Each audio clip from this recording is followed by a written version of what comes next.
Alrighty then, it is time. It is the first 2-3 play-in game here for the week, and I have the pleasure of having my good friend Brobnar89, both of us vaccinated and moving forward with our lives, our Keyforge lives. But say hello, Brobs. Hey, how's it going? All right, so the reason we have Brobnar here is because this is a AVR versus UAP matchup. So we both have sides on this one, right? That's but right. We both needed to be represented. so I actually have Rodion winning the whole thing. That's how confident I am in Rodion's triad. All right. All right. But that's just also because he's on my team. I have him in Pirate Rodion. So I'll put it this way. I have a bear winning the whole thing. oh yeah, well, Shaka is pretty safe bet at this point. I have him up until the point he plays Rodion. So I mean, I Aviator's a very solid player. He's going to do great, and I'm sure he's going to walk away happy tonight. But we'll find out. Shaka's been doing good, but you know. Shaka is now the juggernaut. Like that's the way I look at him. I'm just like I want to know who's gonna knock off his helmet because right now he is just heads down barreling people. Has a perfect record. Congratulations, Ancient Bear Republic, on the victory on that. As far as having great representation actually, because like you had Aviator here too, and he placed second in the only two losses, right? And That's right. and there, And one of them was to Shaka, and you know it'll be a sad day when Shaka has to take Aviator out in the finals. But it's not the finals. It would be like before the finals. It'd be like well, quarterfinals. oh right, okay, right, yeah. But the winner of this match, Anyway, here though, will move on to face Lorenzo, who's no slouch either. I think he's only dropped he dropped like his last game like in the last week, which was one that he needed to win 2-0 to get Kiwi in, but he by failing to do that, we did lose our last season's Highlander, which is bittersweet, but it goes to show you that wow. it goes to show you how hard the competition was. And like I like seeing the fact that there is a turnover. There are some familiar faces in the top six that are in the vying for top 16, but for the most part, there's a lot of new faces. So that means there was a pretty good turnover. And then there's some old faces that were just like on the border of getting in. And then you have stories like Rodion's here who like started off kind of slow because he's playing my triad. That's why I like him. And the same reason you like Aviator as him being a bear and being playing Hillen. But Mhm. Rodion really didn't have a triad, and when he didn't play any Keyforge between the end of last season, where he did pretty well, and up to the start of this season. Like he didn't play any Keyforge, and so we brought him like out of he had to kick some rust off and get moving and stuff. And he's had to learn like some pretty hard decks. Like Candleholder is not easy to play. It's really good when you know Right. how to play it. But we got some practice in this week. I feel pretty confident on his lines. But we won't get into it too much on that note, but what we'll do is we will now take a peek at the three different decks that each of them are using. And since Brobnar, you're more familiar with your guy, I'll let you talk, and I'll peanut gallery on Aviator stuff because I've seen all his decks too, and I know how they are. I've actually played them this week, so I actually have some Yeah, ideas. there you go. And then I'll speak about my triad, and you can peanut gallery on me. So we'll do it that way, All right. so that you're getting at least the full mode. So here we go. We're gonna switch over into the full mode here as we discuss this. I will make it a full screen so you guys can see it a little bit bigger. And here we are, Hillen, Crawley, and Razorhand. Should be pretty familiar. We've covered these decks, I think, twice each, like twice Hmm. on my part, and then you've had him a couple times as well since he runs with your guys' Call of the Week group. So take it away. Tell us about what's gonna happen. Yeah. So just to start with the champion, my personal favorite, seeing as how it's my deck, Hillen, the author of Alter Bay. Um, Which has 0 plays this session, by the way. we might as well not even talk about it because it's not going to get played. How do you know? So, I mean, I hope it does. I will come up with some crazy theory as to why he'll Rodion will ban Crawley or something. But Hillen just has crazy board hate, lots of steel. 3 Savage Clash is just gonna keep the board low. That's kind of the idea. Recur those bows, put them away with Stirring Grave. Lots of ways to trigger your Key Frog on your turn. Lots of very low power creatures. There's very few creatures in this deck over 3. This is a deck that's almost immune to Mark of Dis. Lots of actions. I feel like this could stand up well against a high power Quixel deck because it doesn't really care about the board. You're always blowing up your own board anyways. Some really neat combos with like Pale Star and Savage Clash, and a decent bit of efficiency with Punctuated Equilibrium. The only thing I would add to this deck would be a Reclaimed by Nature. Get some of that hard R in there. I agree. Maybe maybe that's a reason it doesn't get banned, because there is a double gambling den on the other side. That is true. Just to get your hopes up. yeah. And there's lots of ways to kind of. Yeah, I guess I won't go too much into it, but I think that if we see it play tonight, I will be very happy. So I'll keep my fingers crossed for that one. I would be very shocked, but yeah, I mean, I giveth you hope, I taketh away. I think he borrowed the deck with the intention that it would be the auto ban, and that's worked out well for him. Which maybe is giving away too much. No, it's not. It's also not a hard deck to play, right? It's pretty straightforward. Yeah. That's the only reason I think maybe Hillen doesn't take a ban, is because maybe somebody goes, well, he's definitely not practicing that, and it's not his deck. We all know very well that it's not his deck at this point, because he's been very open about that. But he definitely has a comfort. He definitely has a comfort level with Crawley and Razorhand, though. So maybe that's a reason why. I don't know. I didn't ask Rodion like anything too specific about his strategy. I just gave him somebody to basically bounce decks off of. So I see. Well, he does have a fair number of plays on it, and it's like, I don't know, 9 times out of 10 you play whatever you have the most of, like cards plus board, that classic BDQ thing. Yeah, it's basically your best bet. Yeah, that's like my Warthog. It just plays. You have like really only 2 decisions. Like, do you play Strange Gizmo? When do you Key of Dis? That's it. Like that's only two decisions I have in my deck. So everything else is just play numbers, right? But right. All right. So moving on to Crawley then, since we think Hillen is pretty much dead. Yeah, but I could talk about it all day. I know you could. All right. Crawley, definitely a very fun deck. Lots of efficiency. The double Helmsman Spears can get some crazy stuff going on. Decent bit of Cochino Flux. There's no solid board wipe in here, but there's some removal with like Cochino Flux and stuff. You can get a big what do you call it, Ultron going with the light of the Archons. You can get some big combos going on. I think the triple failing strikes with the Pompatus and stuff is pretty relevant.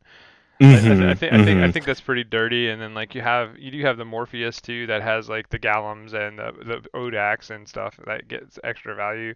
Like and the Sharks to make up for a lack of board clear. Yeah. So it's got a lot of sneaky. There's no like solid wipe in there, but lots of ways to take care of problems. Yeah, I've been more and more impressed with Failing Strike, like from watching the league, and how much value that card really gives a Saurian suite, especially like a good Saurian suite where you have places you want to put Amber, like if you have Strix or if you have like the Pompatus or the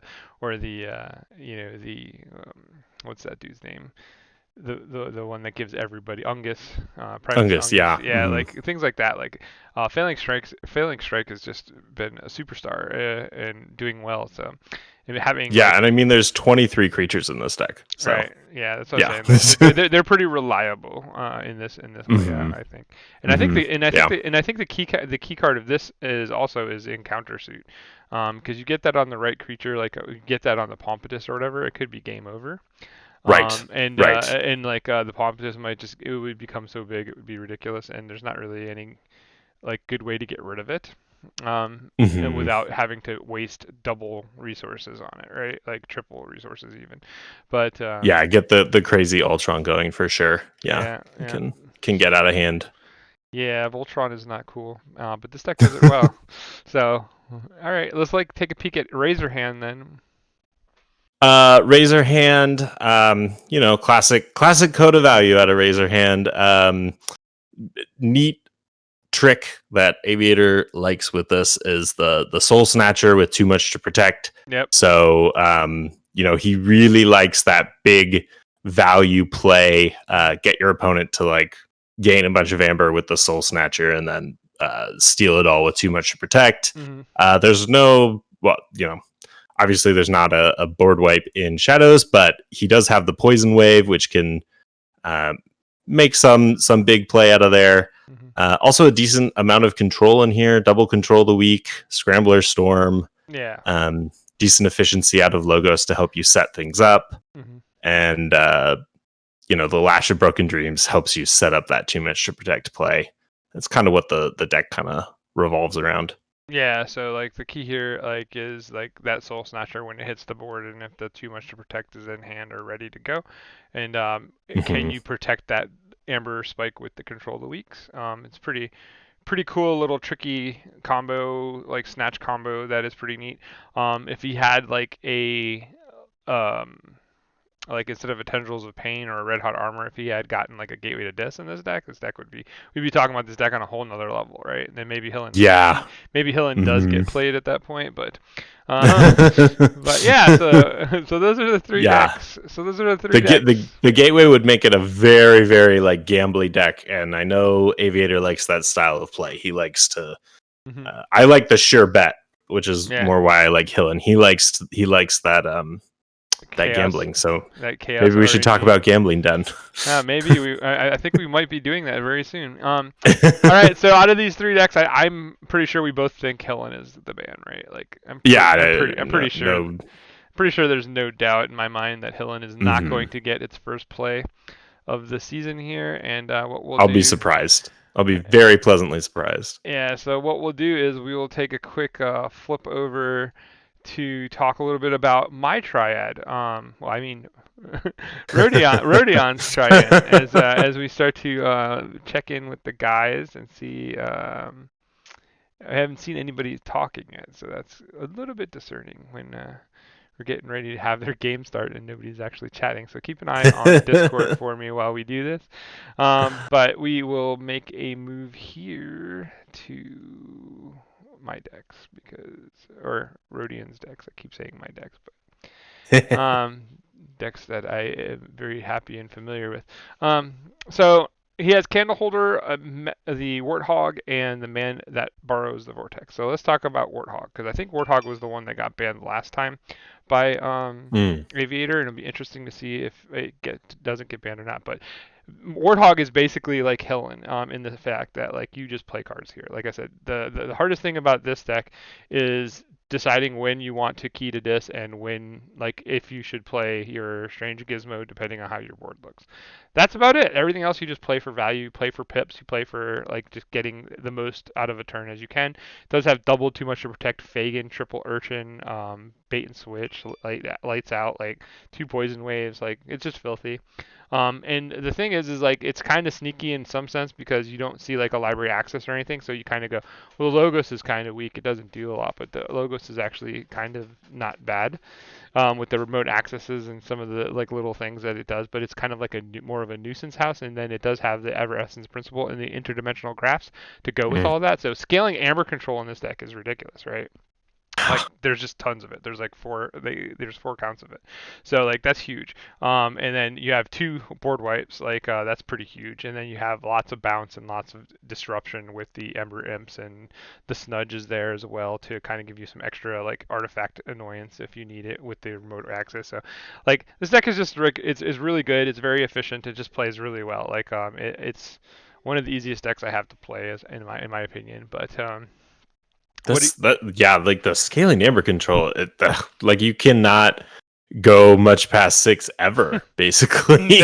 if you go to 6, You- you're gonna get Urchin. So yeah, it's annoying. right. It's very tempo-y. This is like my favorite like tempo deck that is in my collection. Like as far as And like I feel like this would be a big, well, either either really good or really bad for Razorhand, because together with the Soul Snatcher, like hmm I don't know, you could key to dis I on got your Shadow's turn and then too much to protect. Like that's gonna hurt a lot. Or your Logo's turn with yeah IG. yeah, and then there's only 15 creatures in the deck too, so it's not like I'm overplaying into that too, and then most of my creatures are low to the Mm, ground as well, so I can understand why this is his ban if he chooses to ban it again. right. I wouldn't like I understand the reasons like because this I don't think either one of his decks, like not counting Helen but the other 2 decks, I don't think either one of them have a great matchup against Warthog. I'm not saying that, and I think all these matches could win. Like I don't think there's one deck that's just absolutely dominant in any of the matchups, but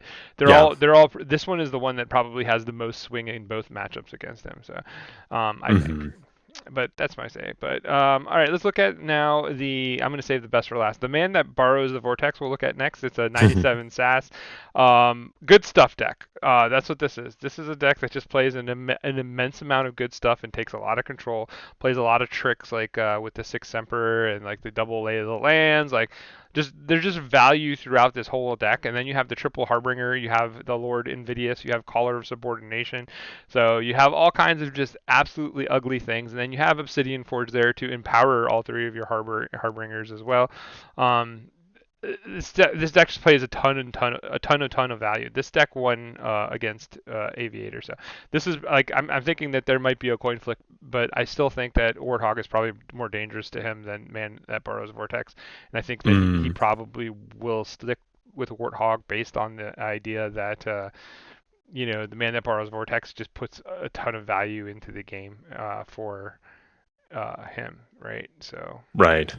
uh, Right. yes, no beard. Everybody keeps saying no beard in chat about me. I do not have a beard. I shaved. I should told you I had to shave because last week there were some games that had straight fire in it, and I felt like I was a fire hazard having a beard, so I shaved it off. Um, You don't want especially that. especially going into playoffs, man. I don't want a face burn, so.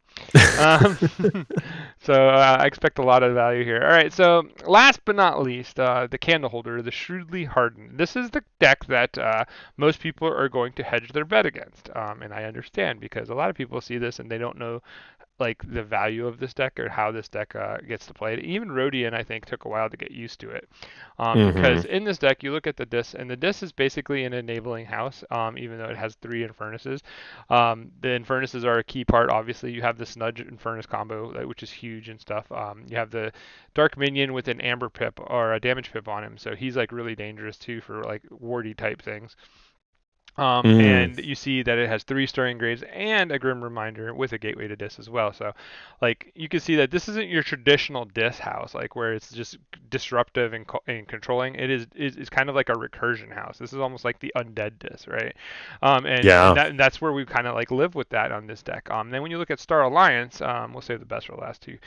Star Alliance, like you get in and you see that you have Val Jericho. So early game kind of strats is like if you get Val Jericho early, you can really push your advantage by being able to get into other things and play things. But for the most part, like getting Val Right. Jericho online is great. But the key to the Star Alliance house here is really the 2 Anthonys, right? Right. If the Anthonys basically get into a cycle with the Stirring Graves, like you basically have an instant like value engine for winning the game, with your key component, which is the Shadow's double gambling den, right? And the double gambling den, basically what you're trying to do is, if you get both of them online and have Miasma Bomb out in play, and your opponent can't deal with that, you just Miasma Bomb to where you get that advantage and you win.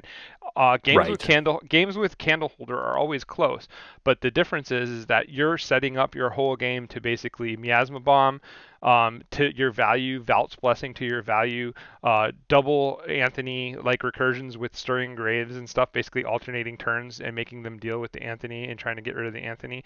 And as soon as they fail once in that sequence, you have like a kind of almost like a loop of Anthonys, right? And then when you're all said and done with all that, you Grim Reminder your three Infernus back, and you basically just go for throat. So like, and Gambling Den the whole time is generating you value, because even though they might take some value or whatnot, you're basically taking it all back from them with these things. So Yeah. it's basically a really tricky deck to play, and if you don't have reps with it, it will hurt you. And I think early on in the season, Candle Holder was the deck that was really like hurting Rodion. Like he picked up Vortex pretty easy. He knows how to play Warthog, but this is the one that I think he needed a little bit more time with and stuff, and to figure out, and some of the mechanics. Because I know in the game that he played against Aviator earlier on in the season, he did try to like dig for his tempting offer that had a damage pip on it, and thought he would be able to remove something that had an encounter suit on it. And when it didn't work, he was a little bit confused by Mm. it, because he didn't realize that the damage pip checks, and then it plays the action, and the action triggers the suit, and then the suit rewards it, and then you lose the ward, but it's still Encounter suit is confusing. is Yeah. still there. So he knows that now, and he's ready. That's good. He's ready. He's not going to play into a dead out. So with that said, Yeah. out The of the Antony cycling is really obnoxious, and with the piece of cord too, it makes it just that much harder to oh deal yeah, with. that's secret tech. Like the piece of cord is actually very very good in this deck, because you're really never fighting. You're really just looking to Mm. generate value and push pull tempo. So some people hate this deck, like some people like it. So it's really it's I think it's more competitive than some people that are better than me think it is, but Mm. I think it's also a matter of like I've played it a lot. Like I've played it Yeah, a I lot. mean it plays a different game for Hmm. sure. Yeah, and I'm that kind of outside the box, like autistic brained kind of guy that just is like, yay, this is fun, this is a cool thing, and it fits me. Like I think it's an important thing with decks is that you find decks that fit you, right? So with all that said, Yeah. what's getting the ban here? It looks like the bans have been made, and Oh, I was we asking get you. a promotion because Warthog and Hillen have been banned. Okay, yeah, I was fully thinking that that is the smart choice on both of these. Mm-hmm. Mm-hmm. So let me check the Discord. The game is up, so let me add No this. surprises there. No. So we are gonna get right into the hot and heavy of this, and we're gonna have ourselves a game, folks. And I'm excited. Are you excited? I'm excited. I'm stoked. I'm Yeah, this I'm should be a I'm good one. I'm stoked. And so here we go. 13 viewers out there. This is it. The beginning of the 2 for 3s. We have Rodion on top versus Aviator on bottom. Candle Holder, the first one to hit the board, versus Razor Hand. Interesting matchup here. This is going to be very interesting. Like, ooh, uh, this will be fun. This is going to be a good one. Yeah. All right. So here, Aviator with some polite banter. yeah, well, I mean, Rodion came out of nowhere to win, right? Like Corey and Flaming Hobo had all their stuff locked up, and he literally had to finish out his last 2 weeks beating Corey and Flaming Hobo with two O's to get it to a point where, like with Shaka beating Corey 2-0, Corey fell all the way down, and then him taking care of business against Flaming Hobo is what got him into the mix. So, yeah, he's been on a tear. That's why I said I think that momentum. Uh, you know, that momentum is important. And if Rodion is the most meticulous mathematical player I've ever played with, and I used to say that before I actually started playing with him, but once I got on voice comms with him and we started talking through turns and things like that, dude is a calculator. He was like once you get to the second third, like the second third of the game, like the mid game to late game, he knows exactly Mhm. what's in your hand. He knows exactly where he's going. So That's definitely helpful in a game like Keyforge. yeah, That's the kind yeah. of brain you want. Yeah, he made his debut last season in season one, and I instantly recruited him because of what I saw him doing. Like it was, and he's Portuguese, so like he's Brazilian, so like I have a soft spot for all my Portuguese peoples. but uh, but he's awesome to play with. So Rodion's talking about his path through the group, this his troublesome path through the group stage. yeah, The Aviator says, outside of Shaka, we were all pretty even. yeah, it's true. That group was really nuts. Like yeah, like Tauntaun and Xander are kind of like unfortunate to be looking at a group with four like real mega star type people, and they're good players. Like, but like I was just like, it was a pretty rough group. That was one of the tougher groups I think to score out of. So hopefully they'll I get mean, started soon. yeah, they were. So I did see a mulligan on Aviator's side, and Rodion with his 7 is thinking, but I'm pretty sure he's keeping if he hasn't mulliganed yet. Either that or he's being sidetracked by the banter. Um, and that's just going to make him take longer to play if Aviator keeps talking to him. So, Maybe that's part of his strategy. Yeah. yeah, but he won't rush. He won't rush. I promise you. Aviator would be the type to disarm you with kindness. It's like the nicest, most genuine person I know. I love him. He's great. I've done a lot of talking business with him.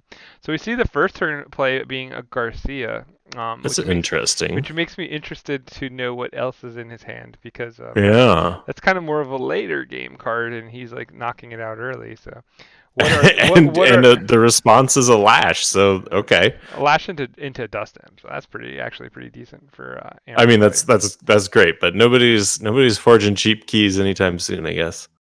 I don't think Garcia. I mean, I think forging keys in this game is going to be a premium, so I don't think it's going to happen. But when it starts to happen, it'll kind of chain into it. But one side or the other will get nuts. There's the peace accord right away. There's the Okay. Anthony to take those two Amber. Just put a little bit of a slowdown on the game right here, and put the Anthony in cycle.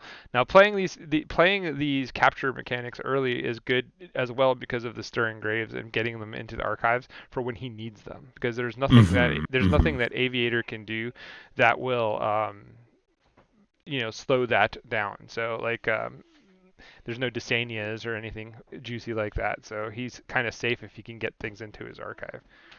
Yeah, Hillen follows the same pattern with bows. You're Hmm. much happier to have an opening hand with two bows than two stirring graves. He had to bring in Helen again. Of course. That's fair. I don't blame you. I do it all the time. uh, There's the bow, yeah. and the miasma bomb Speaking is of bow, set, yeah. and the miasma bomb is set too. So early, and that's actually very crucial to this, Oh because man, yeah. now We are set up with our artifacts here. Those, yeah. yeah. Well, the thing is now he has the ability to drop two gambling dens if he so wanted to at some point, and Oof. be able to flip the tide on it. And he's getting well ahead in Amber. Like Candle Holder is not a deck you can get behind. If you get behind on Candle Holder, it will take you to a new level. Like Mhm. it's dangerous. Like you have to take that Amber back. You can't let him start forging keys before you're forging keys. I think that makes it really difficult, Right. especially Yeah. because of the gambling den and the ways that he skews the turns.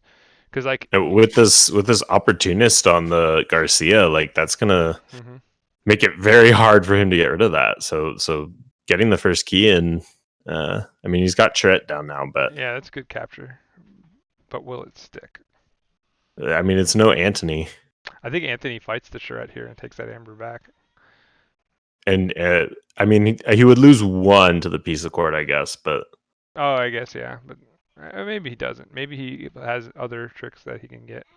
yeah, I mean it might be worth it, right? Like if you're only going to lose one, but Yeah. he probably wants to force Aviator to. Oh, Nope. He's just gonna gateway. blow everything up. Okay. That actually is better in some senses because now watch he comes back with Stirring Grave and you'll see that Anthony go right into the right into the Sure. archive. Yep, there it goes. Second Yeah, that Stirring makes sense. Grave. Woo, and a And Garcia. Garcia, That's fun. does he have a stop here? So he's gonna let Aviator get the first key, but he's probably okay with that. Yeah, he's okay with that. That is not the point. Yeah. He's not playing for that. It's key 2 to 3 that matters in this game. Hmm. But that was actually a pretty monster turn. But Yeah. we'll see if he falls for the too much to protect Soul Snatcher trap. That's the one I'm curious because I don't know if that's one that had crossed his mind. So him being tactical as he is though, I'm pretty sure he's thought of that.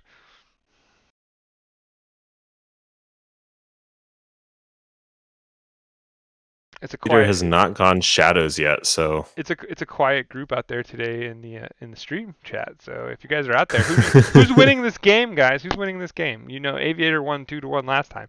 Does he repeat and move on in this bracket, or does Rodion pull the upset? What do you think? Speak it up. Get us some hits on the chat count here. stakes are higher here. First gambling den is down. Mm, that's good. Stir things up. Well, he's putting stress here because even if he goes into Lash now, I think he pushes and gambles and tries to make the key. So like at Mm, 9 because like there's no reason not to. Like sure. this with candle holder, as long as you're not like sitting on 33%, like and you have a chance to strike a key, I think you always take that bet. Like you try to make that bet. But I'm really It looks like he's going shadows, which makes sense because I don't think he could have no, he probably sustained another yeah. disc turn there. And if he had tried to, he probably chains himself in a way that's not good. Well, there's a miasma, so that's pretty That'll neat. do it. Yeah, so I don't think unless he has a super like mathematically favorite hand, I don't think he's gonna gamble here. I think he just sticks at 7 and keeps moving forward, unless he has like some kind of amber burst, which is not something that Candleholder really does that highly. So Mm, because right now he still has to position himself to be able to get ahead of like Aviator. Going up 2 to zip is a little bit. It's not impossible, but it's a little bit worse. So, steep hill, yeah. hmm but we shall see. This is the first turn out of Aviator. I have to wonder if he isn't holding too much to protect and trying to um, bait out a bigger too much to Well, that's protect play. I'm pretty sure that's what Rodion is contemplating at this place. Hmm. Like he's not gonna. I don't think he's gonna walk into like just spiking amber. So he's trying to think right now. Is like, well, what's the most value type play that I can make right now? And I really think it's to go and like start using his Infernuses if he has them, and starts to reap these like take out this miasma, right? Like that's huge. Mm, That's a swingy card for later in the game. That's a key card that he has to get rid of, and he could take the Relentless Whispers and still get 2 for that. So I think that it might be worth the push there. But he's going to go start Alliance here. Is he going to play? He's going to play the Anthony and just like put it in pull it, yeah. pull it into slow mo. Um, which is interesting.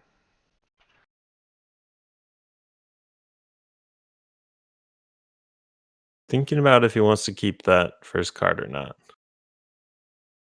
He Chooses to keep. Okay. chooses to keep it. So he found Oh wait. something. He found Yeah, some. yeah. Yeah, You kept it. he That's kept it. Yeah, so he found something he's happy with. So that's kind of scary-ish. right. But we'll see. What would he not want to discard? Second gambling den, maybe. Could be. I mean, it could be a Stirring Grave. Could be his Grim Reminder. Could be an Infernus. Like, there's a lot of things. Yeah, That. it's got to be value because with 4 cards in hand, like Hmm. I yeah, think that's rough. I mean, I think he basically took the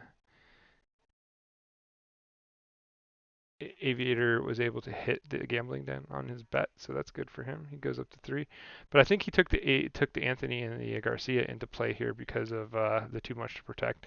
He wanted to like make it so that like if he does play the too much to protect, he doesn't go straight to a key. And so even with the win on the gambling den, he would be at 5, like without doing anything else. Well, he'd be at 6. Mm. He'd be 6 once he hits TMPT, but he can still control that with the Garcia. So I'm guessing that's probably what he did, why he did what he did. But it's all good. Yeah, now I got people going. Aviator, no question. I see the Bears.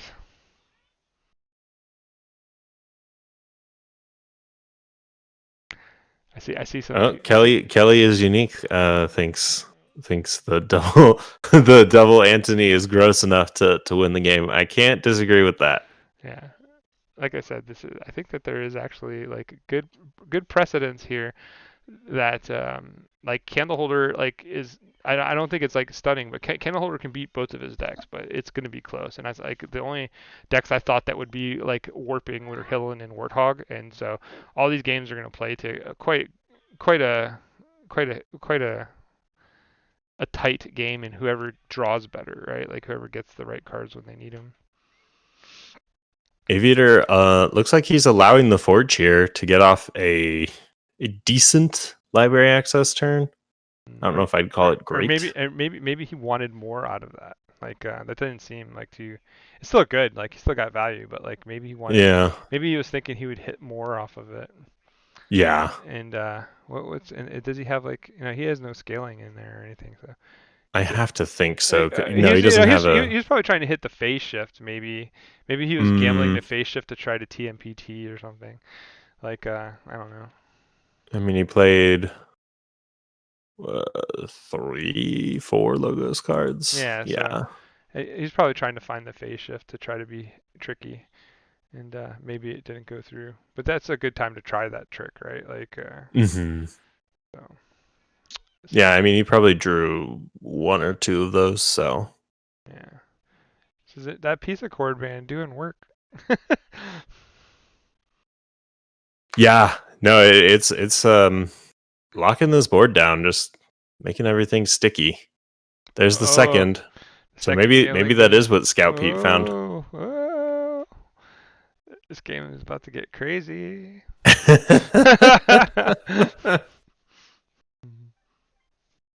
It's funny because 2 gambling dens makes it. 0 or 4. That's what you get. This game is short to be played at this point. There's no reason not to gamble. So more gambling makes gambling better. I'm not sure Yeah. if that's the right message. So he called shadows and missed, but then he got his 2 back from the second call of logos. So Rodion, not having to use his bomb yet, like was able to squeak out a thing, and now Rodion is in a position where the TMPT doesn't mean crap because he can Mm, make he forges his key because gambling then actually triggers before the key right. creation. So like he so as long as he can guess right out of 15 cards, like we could see the second key flop right here. Oh, There's the Soul Snatcher. this is where the game gets crazy. Yeah, Soul Snatcher is actually pretty good here. Coming down off of a value postern bolt here. Hmm. But here's a chance for Rodion to get so far ahead by hitting his gambling den, making his keys, like, because he still gets the 9. He still makes his key, forges his key, and then he can use his bomb to basically get himself another turn. Oh, there's the control that Oh, that's he's good. got it going to Into shadows. shadows. So Ugh. that's an interesting choice because the bomb's on the board.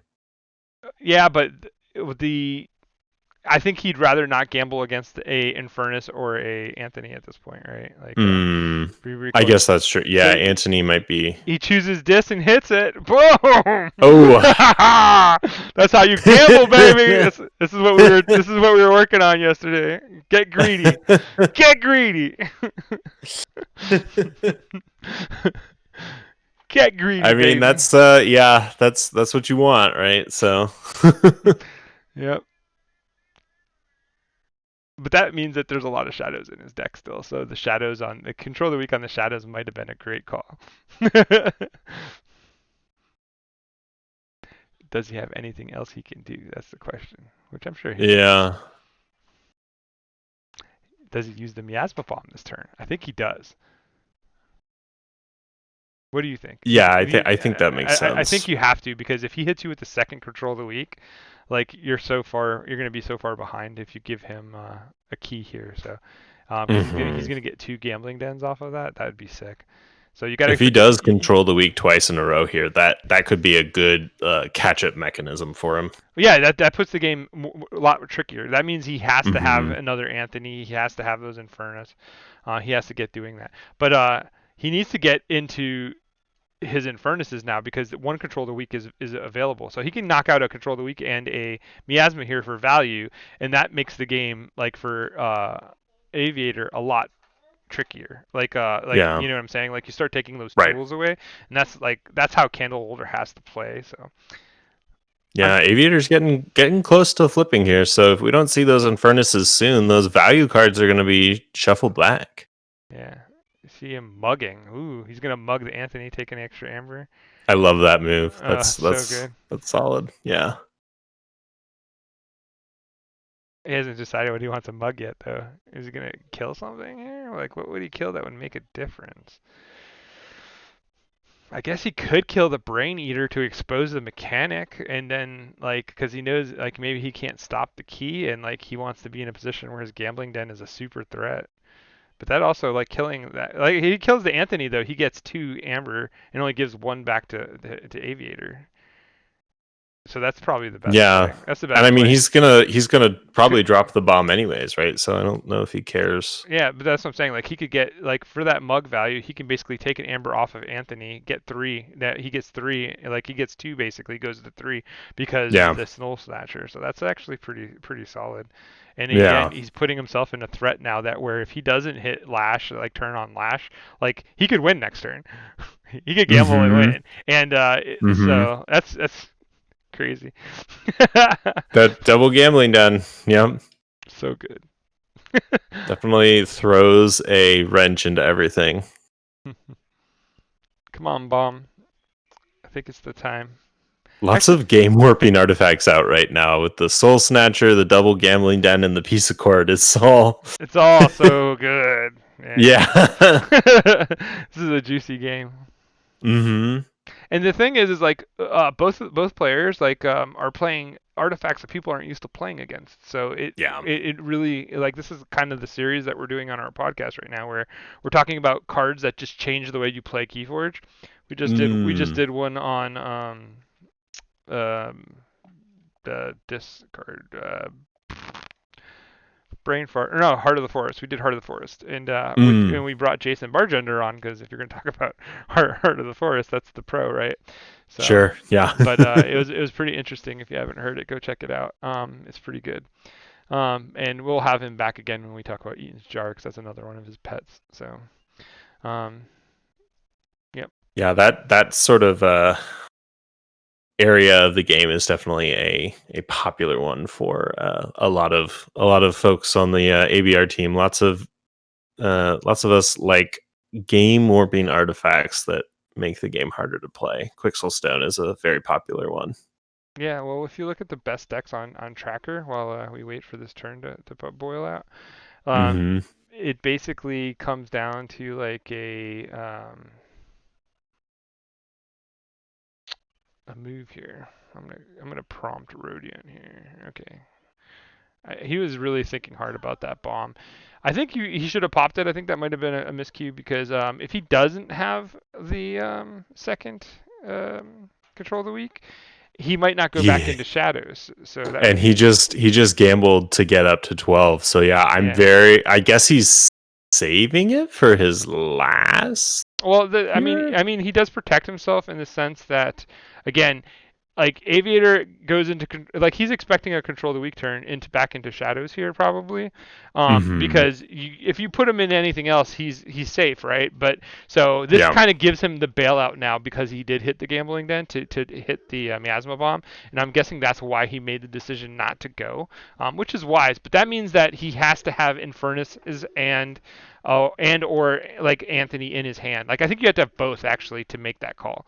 So that's the only way I Mm. think you make that call, because then he's safe in all three houses, even right now with the six amber on the line. So And Aviator is calling dis here Well, he has to, right? Because if not, he could gamble himself just right into a victory and just win. Yeah, that's true. with two. Yeah, so And he did not have another control of the week, so that's power. Like Rodion should be in a pretty interesting spot right here. hmm Uh, This is yeah, I mean, Aviator's basically stuck with dis. Like, I don't unless he drew, I don't know what he would have even gotten that could do it, because too much to protect is not gonna. calls Star Alliance and flips a Vault's Blessing, which is shadows, and so he doesn't get any extra value there. What house will he call? That is the question.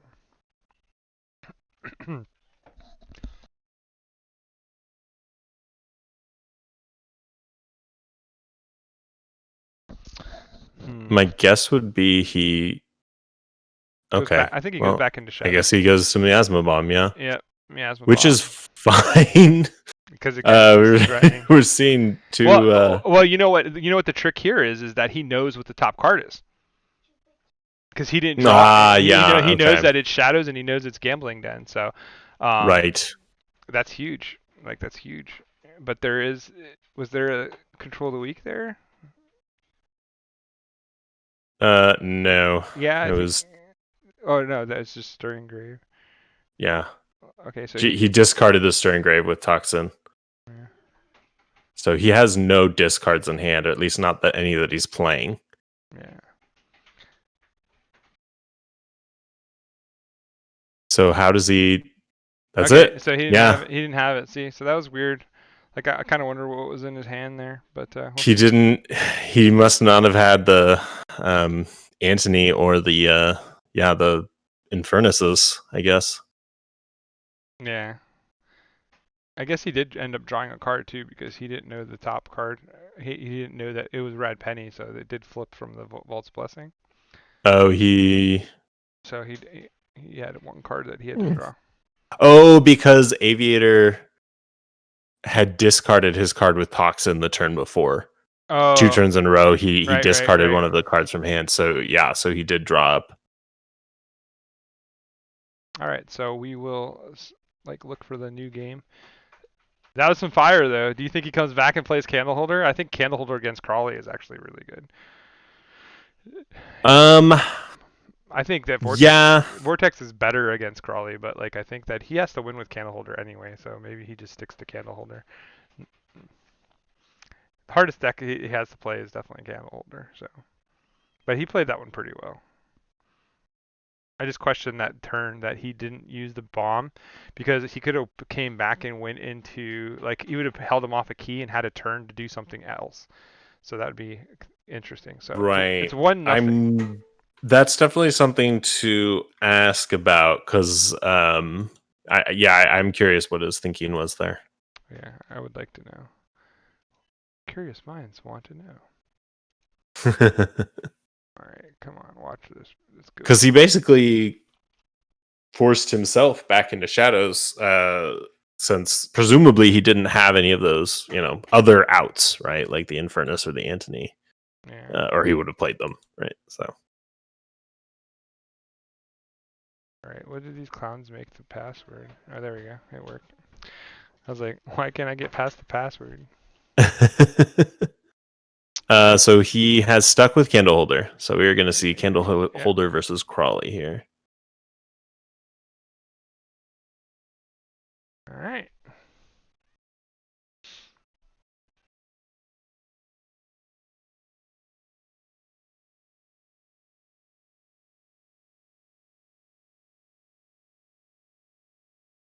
Yeah, it's 1-0, and we will make this switch over as they are ready to play.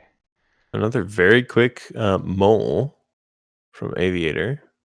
All right, everything in line. You guys should be able to see the game, and we're ready to play.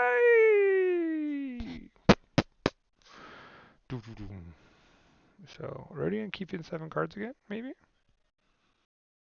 See, he's considering. I have to imagine it can be a challenging deck to decide if you want to Yeah, well, last time he came out, he What's a came. good opener? Well, it's really easy. You like mulligan to a Jericho. That's what I would. Yeah. Like, if you hit Jericho, that's the value. Okay. Yeah. and I that makes sense. I think Yeah. that If you've got that super efficiency card, you should go for it, I guess. because everything else doesn't really matter how it comes out. Like Jericho early on Okay. is the warping card in that deck. Um, I imagine if you have like if you had like some kind uh, of crazy amount of mutants and like Vault's Blessing, maybe you go that route. But like mm, for the most part, like Jericho is the best turn one play in this deck. if you've got 3 Stirring Grave, you probably want to send that back. Or the Grim I have Reminder. I have I won't tell you which deck it is, but I have had opening hands with like 2 Stirring Grave and 2 Savage Clash, and That's been Helen. very Yeah, sad. I know. How did you know? I know, because it's the only deck you talk about. Somebody please uh, let Aviator play Helen so come so he can on. win. And make sure Brobnar is on that game when you're going to make that decision. Okay, that's interesting. Hmm. Scout P to discard the Rad Penny. I am curious about that. He's looking for something, obviously. Guess. Did go for an efficiency play on the opener. Not the one that we were talking about, but Mm-hmm. Aviator pretty happy with 4 logos cards in a 5-card hand. That's a nice mole. Yeah, it's a good one. Probably unless his board gets cleaned up here, probably going to be happy to go back into logos and There's Crawley for you guys that are just tuning in. This is Crawley, the deck that Aviator is playing. I'll give you a look at Candleholder in just a second.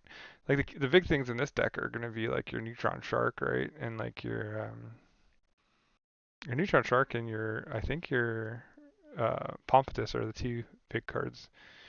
yeah. And if I'm remembering correctly, we saw it like uh, do quite a belly flop in the game against Shaka. It just did not line up. But this is looking like a much more solid opener Well, out of Crawley. it was interesting last game that we didn't see any of the Infernus. That was like kind of Yeah, an odd thing, yeah, just buried in the bottom. or held too long. I don't know. I would think you would have had to have them. Like if you had them, you would have played them. I mean, there were some juicy targets in the discard Mm-hmm. for him to go for, sitting there for a while. So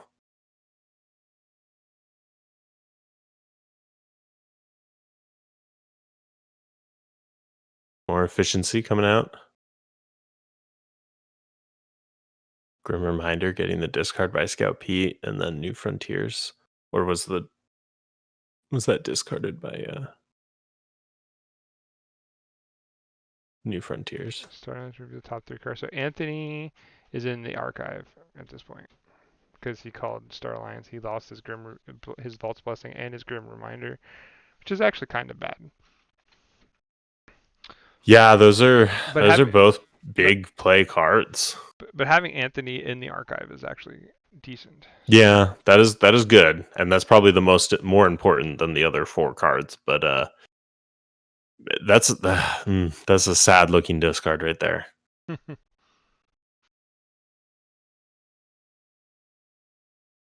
Yep, Logos. He's going to take out Scout Pete. Interesting.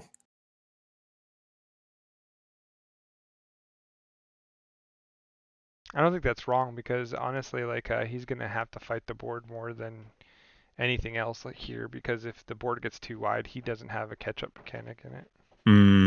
I see. Yeah, that's fair. And he has plenty more creatures to put down. And Brutodon went into the archive off of the Wormhole Technician.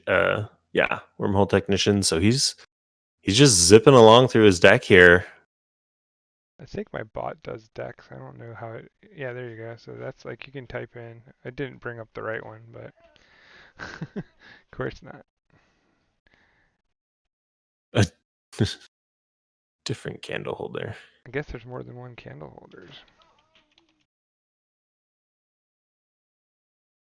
Candle holder, the shrewdly hardened.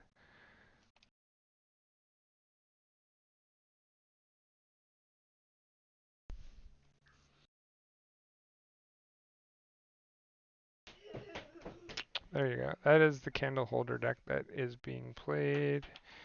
The correct And, candle holder. right, and Crowley. Hmm.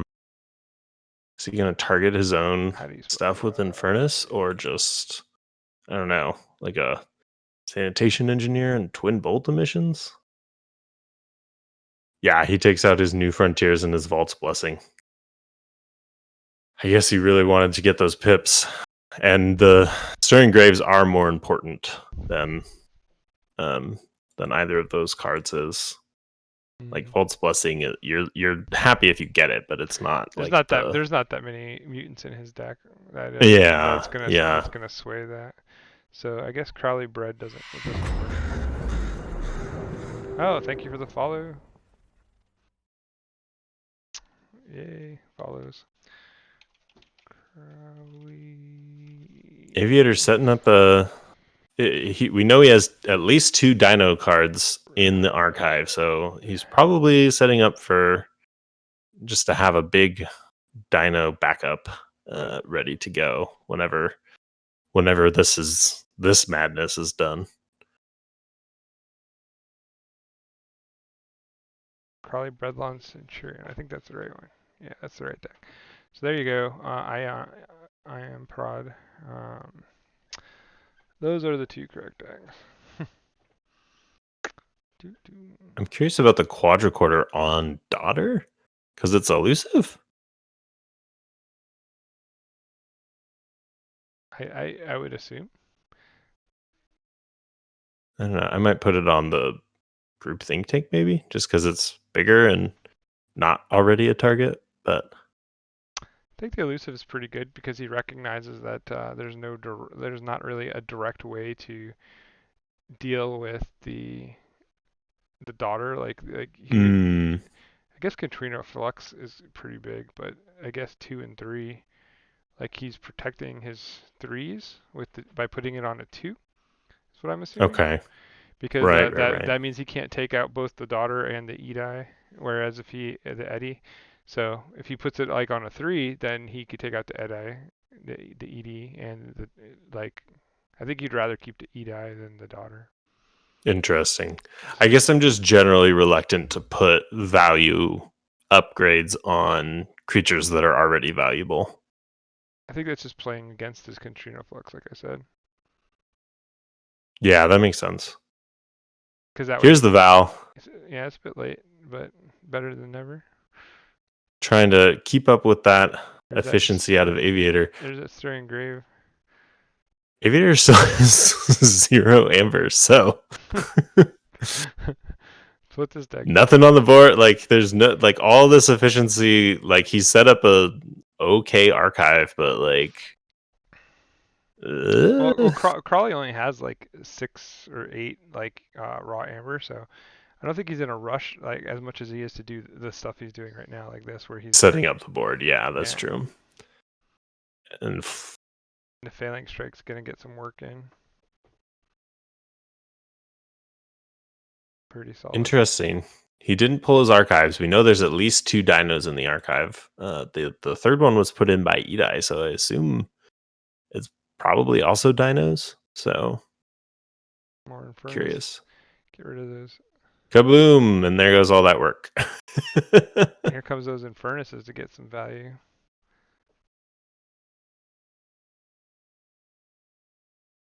Sad day when Infernus has to shoot itself. But I think that's fair for Infernus, right? Like Yeah. doesn't even feel that bad. I mean, it's not nearly as bad as the who's the Brobnar creature that stuns Smash coming Yeah. in and stunning himself. Yeah. So we see him rip 2 failing strikes. I think Ooh. that's a good play. Yeah, I mean that's like we were saying, like that's kind of a key piece of the board control out of Aviator's deck, and there goes the third Hmm. failing strike. Here comes the Redum. So the flux now is going to it'll be interesting. Okay, so now we see why he didn't pull the archive on the previous turn. Yeah, he probably You might have already seen it, but now I see why he didn't, yeah because he knew that Gateway was still out there. So that makes a lot of sense. yeah. Sad Crybear has that in the chat. Ah, So the only real board threat he has left is the Katrina Flux.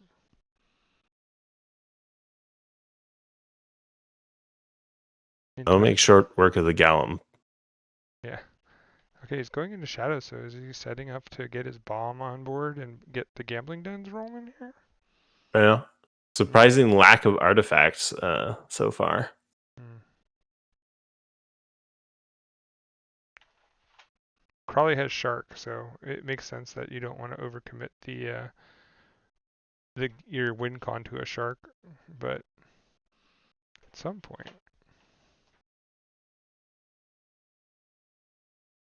I do wonder if he would have gotten more value on the previous turn from reaping with the logos. He didn't know that he was going to get the board blown up, but might have been better to play his board at that point.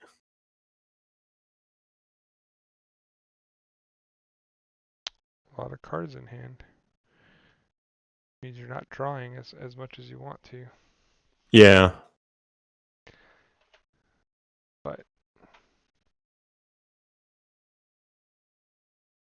I think this miasma bomb is a bait. I think he's just baiting for the shark at this point. He's kind of like fishing for the shark. Hmm. I feel if the shark gets played, like you're gonna see a quick Infernus behind it. I see. Yeah. Because the bomb is pretty important, and but at this stage in the game with him being ahead, like he's in a good position to kind of bait and get back to it, especially with only 10 cards left in the deck. You know the gambling dens are circulating in there somewhere too, so They got to be coming soon. Yeah. That is a very well protected Spears. she's fat. Yeah. Safe Spears.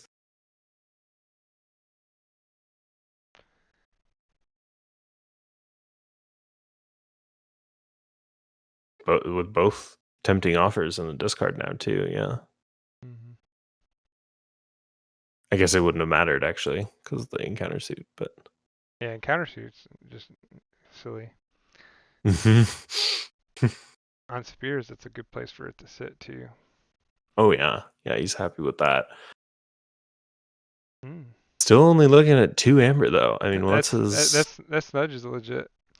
yeah, That's a legit snudge right now. That's a snudge that says that's that's a he's got to either play in action or get put that something on the get, flank there. get that shark down, or you're going to have some issues with that. Whatever you put on the flank has to be bigger than an anguish tue, because Yeah, that right. anguish is gonna reap value from it, and then he has another demon right behind it. So this game is like it's going fairly well for Rodion right now, I would say so. Yeah. and we know that there's an Anthony still sitting in the archives at least. And even disregarding the Anthony, like where is Aviator's Amber going to come from? He's just gonna slowly milk it out with those Infernus, yeah. Okay, so he's gonna choose to just kill the Sludge, which is probably smart. Not a bad call. No. He really wants to keep that spear. No. So he brings a Gallum in too. Hmm.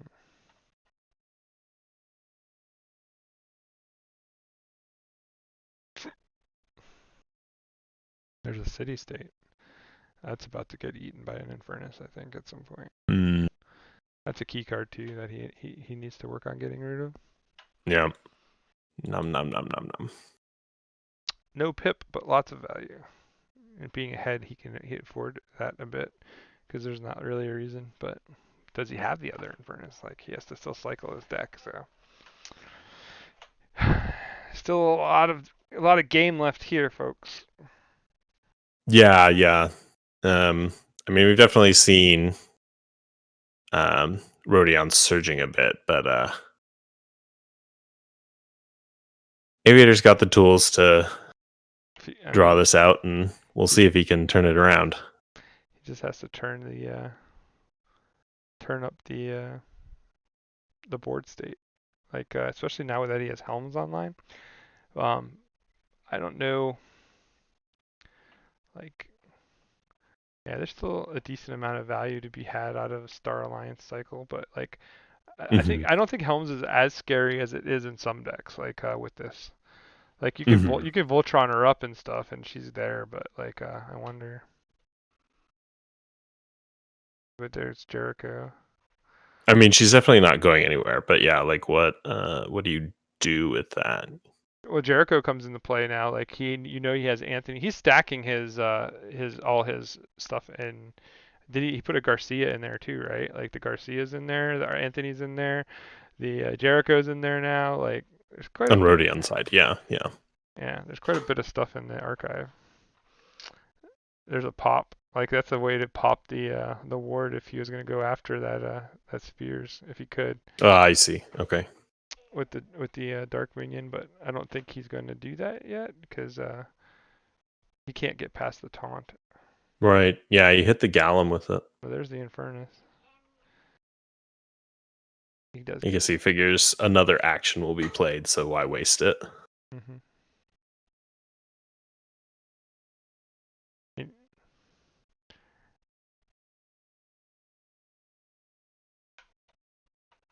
I mean, he only needs like one more. So he puts the Amber on the Steely artifact, or the Steely creature that is gonna give it back and take it. So like giveth and taketh away.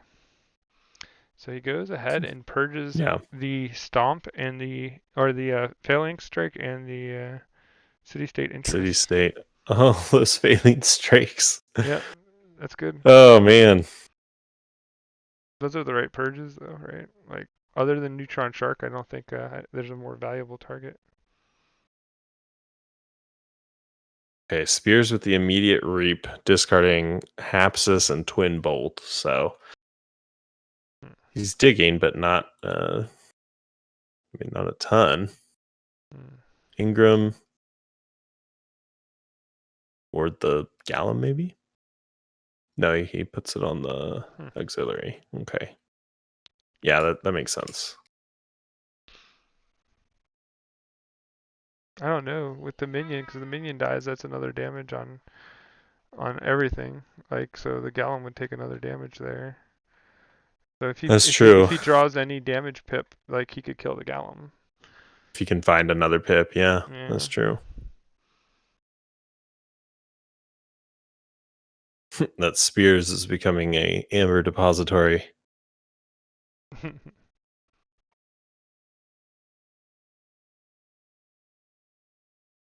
Oh, I see. He did that so he could flux the anguish and keep his auxiliary around. That makes sense. Mhm.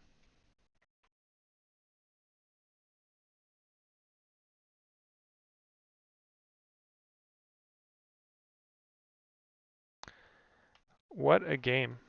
Candle holder. Candle I holder. mean, Candle holder is so I fun. I feel like finally we're seeing the gambling done. So there you go. Here comes Yeah, Shark. I mean, I feel like Aviator's been just building towards this board state for a long time, and now it's a question of what can he do with it? Can he make it work for him? So Yeah, I think this is a flex on the Shark too, because like now it's like okay, the gambling dens are here. Like I don't have to use my bomb, so the bomb will sit there, and like this is dangerous to you. So now you take your turn, get your value off it. You're not gonna make it key, no matter even if you hit both, and then like you have to shark, and what do you shark? Like what are you gonna start killing?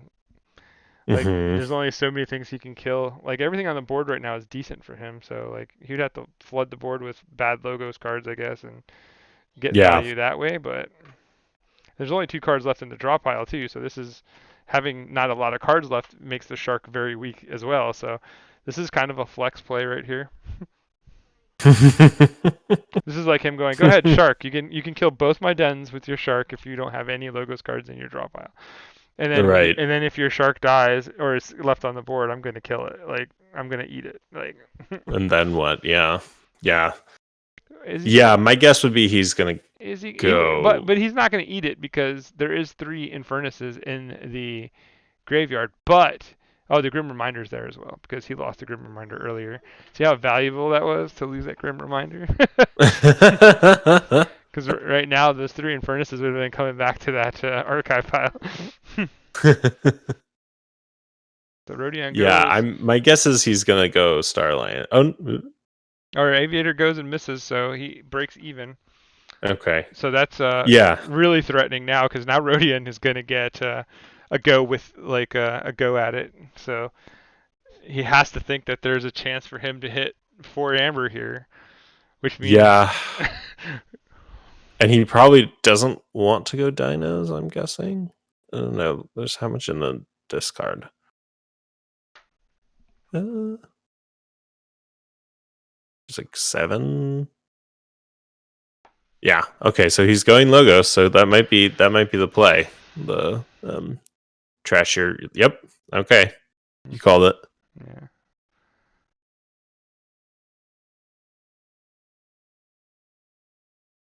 So sad. So sad. We've been waiting so long for those gambling dens.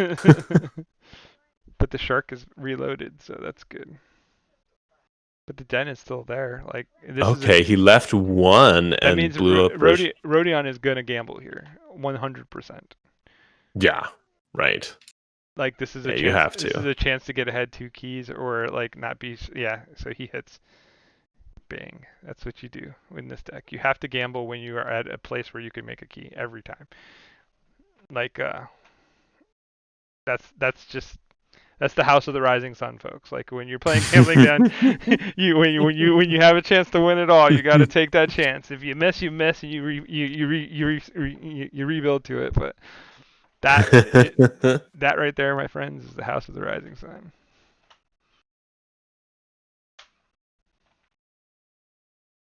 I don't think that Rodion goes to New Orleans, but I'm pretty sure he probably could go to Rio de Janeiro pretty easy. Get that same kind of fix. So now the question is like, what kind of ham is he gonna pull? Ooh. That boss Eric, by the way, is huge in this deck too. That's something we hadn't mentioned, but with all the amber that this captures with the Anthony's and stuff like that, it makes the Anthony that much harder to get rid of. Boss Eric is Right. sneaky dumb That's true. Yeah. and very forgettable. Very forgettable. Yeah. I have succumbed to that many times.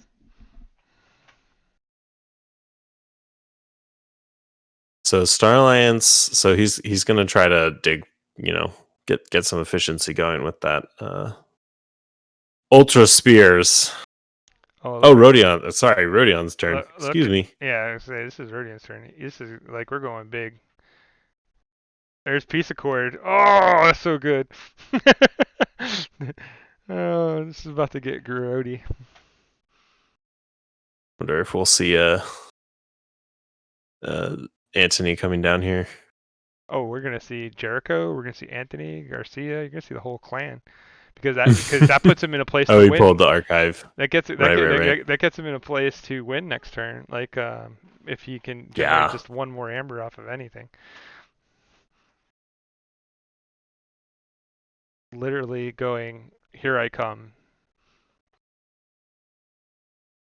Like do What's he something. gonna flux here? I guess he can get some amber back too with his flux here. Yeah. If he fluxes 3, it's that's pretty huge. Like 3. Hmm. Yeah. Ouch. Yeah, Yep. there you go. 3 is huge. And 1 amber off the auxiliary, so he's set up to. And now Uh, here comes the skew of Jericho's to clear his hand out and get more cards. He gets to see mhm. the top card. Does he want to keep it or discard it? Like no bad draw there. Right. Like push it and like pushing cards to the graveyard just helps me with my gambling den bet. Right. Hmm. So he did discard the top. Did he? No, he didn't. Keep or discard Rodium. So he kept it. So he knows he's getting value. Now here's that Jericho value because she's in the middle. What's the play here? Choose wisely, my son.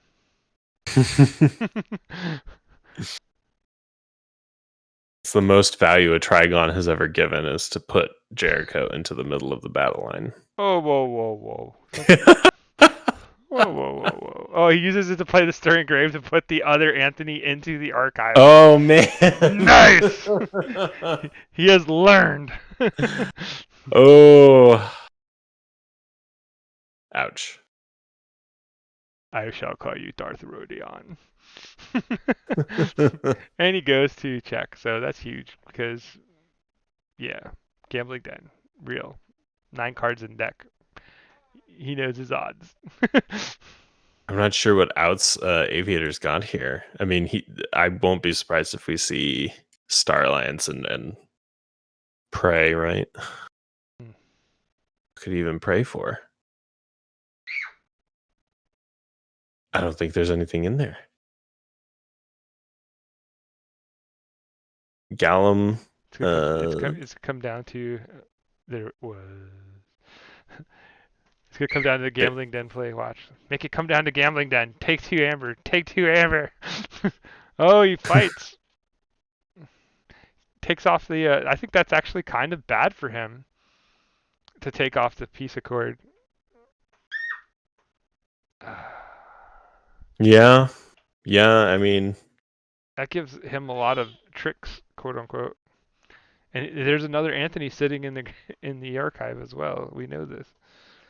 Oh no, that's a big ass helmsman. I'll give him that. Okay, so he does get pushed off of oh yeah, the frame. Yeah. off of the chance to win. So here's a place where maybe he doesn't gamble and just goes for value because there's no reason to gamble here. Oh yeah, and the quadricorder. Forgot all the Quadricorder came in as a tax. Got good value. all the amber control cards. He could fight the Pete into the Morpheus, get rid of it now. Reap with the Trigon. I could just reap out, like put pressure. Like that's all you got to really do here. Mm-hmm.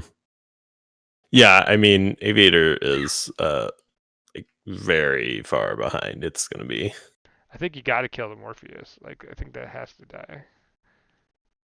The Fran is a good choice to kill as well. But I still think you need to put the pressure on too. Oh look, he's gonna get wide, so I'm guessing he has another play with the Jericho coming. Mm-hmm. Yep. Or he's gonna kill something on his side too. Like trade out maybe the lieutenant with the Fran. I don't know. This is weird. Trigon Yeah, discards it. interesting. Oh, Trigon hit the Infernus. That's sad. You should have scouted Pete first. Damn it. That's a misplay. But he still got got that he still got sweet 10. capture though. Yeah, he still got to 10. So Yeah, I mean, this is gonna be. What do you do here? Scout Pete is important in this deck, folks. He has a function. All the cards in this deck have weird functions. That's what makes it so great. Yeah, Pete with gambling done makes them interesting. Harlan, why are you squeaking? I think he's trying to make himself echo. It's like his new thing when he finds an echo, he like goes and finds it and then he just goes like a bird. It's kind of funny. That's Oh, pretty fun. he gets to 11. Like it's not an instant win, but Yeah. we get to gamble with 7 cards on the deck. 7 cards on the deck. So we're relying on a gamble here to keep the game going. Ole, ole, ole, ole. Let's go. Let's go. This is a bet. You got to bet. What? Say hi, everybody. Fight. Say hi, everybody. Fight. Fight. Fight, fight, fight, fight, fight. Say gamble. That's good. We want to see some gambling here. Rodion's like, do I want to? That means that the math is probably like 3-2-2. Uh Like huh. that, Uh huh. and that's tough. But I still I think mean, I think you still do you it in still this do it. situation, right? Yeah, Like, yeah, every time. yeah. This is one of the things we were talking about when we were talking about the deck. I was like, anytime you can try to make a key, you got to try to make a key. Does not forge a key. That means he didn't try. He That did. means that means he's That is that means very he curious to me. well, it means that he thinks he has a way to get to a win next turn. For sure. Like he thinks that he has a Right. way to secure the win. Like so, I'm I don't guessing. know. I mean, I would have definitely get. I mean, I'm not. He might. He knows the deck and he is playing in KFPL and I'm not. But like, come Is on, this he's Inferno? got zero amber. Yeah, He had 2 amber and 0 keys. Like, yeah. So he kills Ed. Yeah, he's way ahead here though. Like he didn't have to gamble. Like yeah, this is a win. that's Because true. That's true. he's gonna fight it off and just like get the value. He's at 14-9 now. Like there's not really any way he loses this game at this point. Yeah, I So mean, the alternative would have been that he had 12 instead of 14. well, So we all wanted to see the gamble, and it still mathematically makes sense. But I guess this is his way of saying like I don't want to be down to Amber, even though you would have been in a good spot still. 12, like you said, 12-9 seems I mean, fine. fair enough. I like he's gonna Seems win either way, fine. right? Seems So fine. Rodion, it's when you fine. listen back to this, just know you should have gambled. You should have gambled. You're not degenerate enough to play this deck. That's why it's hard. Just kidding.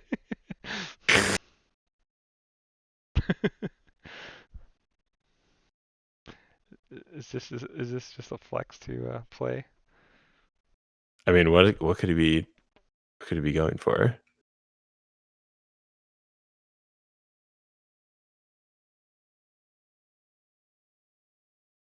He says, "I want to generate some amber this game."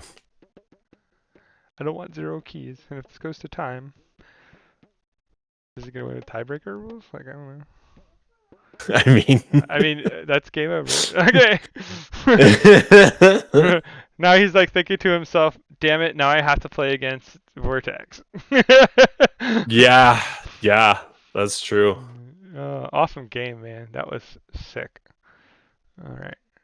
I'll get. Yeah, I mean, that was just that was brutal. It was Yeah, brutal. yeah. So here we are, 1-1 tied up, and we're going into Vortex versus Crowley. And Vortex is fast.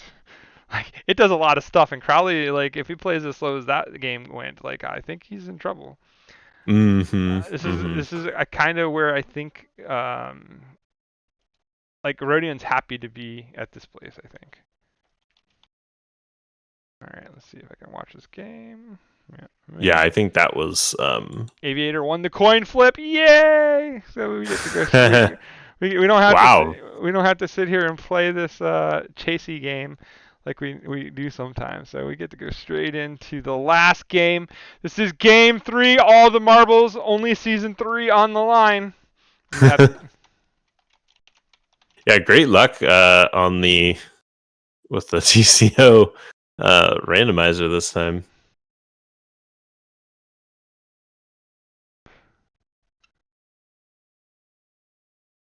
It's not something we see every day. No, it is not. No, it's not. Good thing. So this is all for all the marbles. Like we said, this is the round where everybody is playing for something, and we have a 1-1 in the first game of the week. 1-1, and the winner of this secures season 3. That's the big thing, right? You secure your spot in season 3, and you get to move on in this tournament, and step up to the top 16 from here. But season 3 secured is a pretty good thing. So there's something to play for right here. I'm excited. This is freaking great.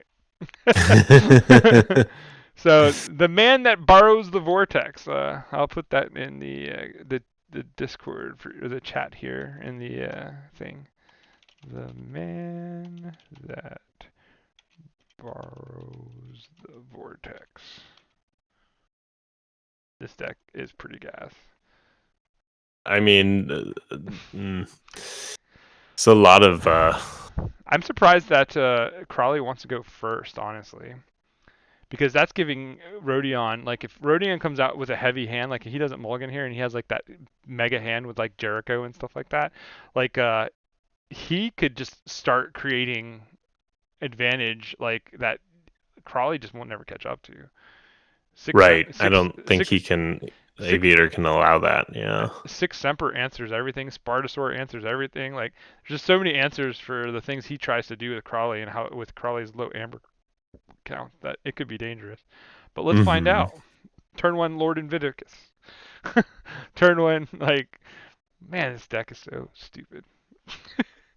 This one doesn't have the Jericho though. That was the other one that has it. So this one has the Spartasaur, the Lord Invidious, the Harbingers. Yeah, the Harbinger I feel are the three Harbinger I feel are pretty relevant here. Like the Oh, he's six Sempers and nope, the Quant. He's like, no Quant tricks for you. that's not what he wanted to do with that, but there it is. What do you mean? Like it's not a bad deal. Like it's getting in, and he's gonna cycle through his deck pretty fast. I But guess it's not like a double tribute right, right. deck. Yeah, that's true. It's not like he's getting a ton of value. Like you take the value at six Semper when you get it. It's a removal card basically. And if he's going big with dinos like he did, like it makes sense to just get rid of something that's not his instead of chaining yourself for a bigger creature. Sure. Yeah, yeah, yeah. That's where I think the mentality on that was. You definitely want to just keep drawing cards. Like this deck has to draw cards. Yeah, I mean you don't want to be hanging on to a card there. Mm-hmm. Lord Invidious. It had to be a draw because that would have been turn one. Unless he was like trying to tempt out that damage and stuff and make it a little bit less friendly. But there we go. We're already starting with the EA and Lord Invidious. Creepy crawlies, here they come. Ooh, Creepy. stop making short work of that.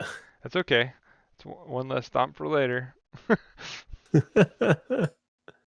There's because like he like I don't know like this will be interesting. This game's gonna be fun. It's gonna come down to some value.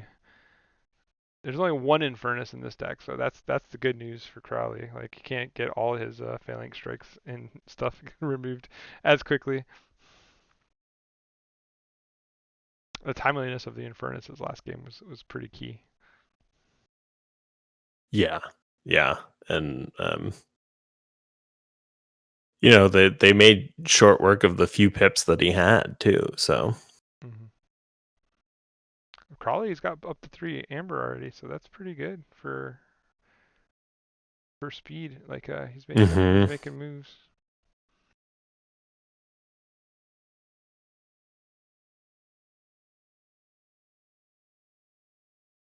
Kirby into Chan to Fran. We got a rap going. Kirby into Chan into Fran Garcia. Woo woo. That was a very healthy looking Star Alliance board there.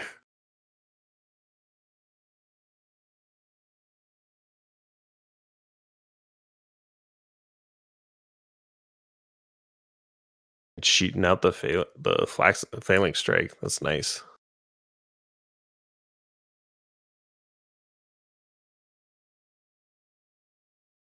Failing strike of his own, but you know,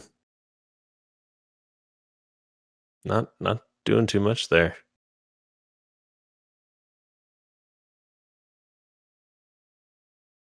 Look at that. That is a nice early Star Alliance board. You're happy there. This game could go either way. It's really going to be who draws better. But I do think that once the Obsidian Forge like shows up and like he has all 3 of his Harbingers online, it gets really rough. Yeah, I mean, that makes Harbinger like a instant no chain board wipe. Right. And we saw from the last game, like Crawley needs to hang out on the board. Yep. Any of the speed he has or the power he has comes from having creatures on the board. Right. And crawl Harbinger and Obsidian Forge is a no action board wipe, right? So Right. like So encounter it can suit. sneak around the encounter suit. Yeah. Yeah. This is a very good matchup for Rodion. He got through the hard one.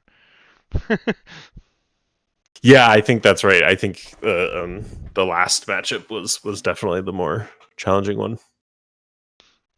We may or may not have talked about just going all in with Candle Holder because it needs more chances to win.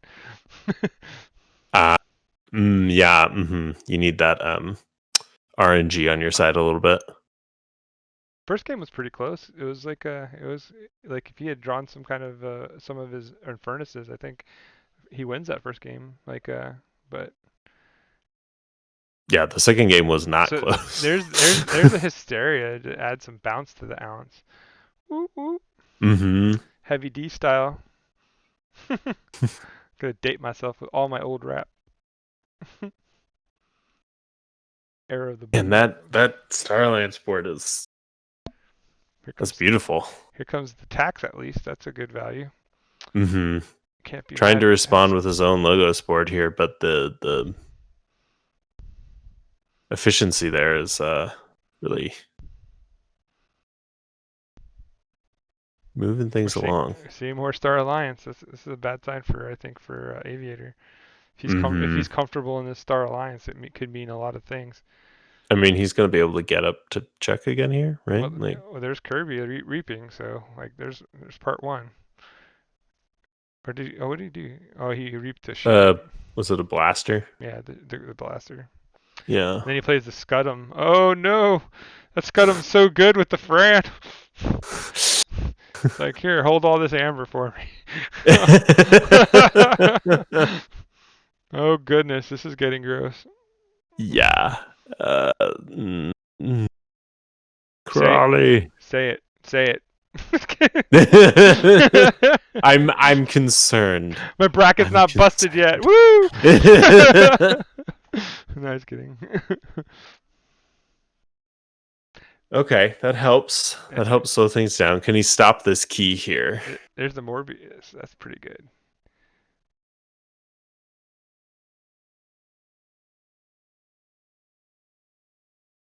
Oh. Second key slides by, so Oh, this could be really, really rough. yeah. Oh. I mean, he managed to take care of that board, but I don't know. I hear rumblings. It's got to be Spartasaur time. Spartasaur time. Spartasaur time. Or maybe he just goes into this and just goes, yo, here's all my Dissy stuff, and I'm about to Obsidian Forge my third key. Yeah, there's very few discs in the archive / purge. That's 4 total.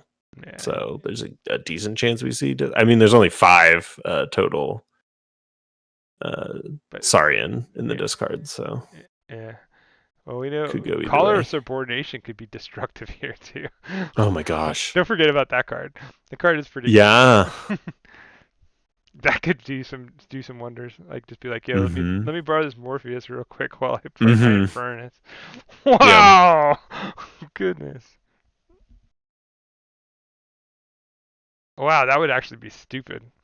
I love Collar. Collar's a great card. Yeah. I mean, that's It's just like inherently better when you have a mirror match too, and that's exactly what we're seeing. So, like the only difference I guess is not total mirror because you have like one house that's different, but 2 houses are pretty good when you have Collar. Okay, so he's going back into Star Alliance. This has got to be a. Oh, is he going to use Collar now with the Kirby and take the Morpheus and get value off of the Star Alliance stuff? You're really banking on that Collar play. I think it's Collar time. Collar's good. Okay, he's going to get rid of the helm. That makes sense, I guess. Kill both helmsmen with that. Yeah. I really shut it down. I really wanted that Collar play though. Yeah. That'd been gross. Ooh, yeah. Collar the Morpheus into Moon. Rearrange both battle lines. Devastating. Nah. I want the Collar. Yeah.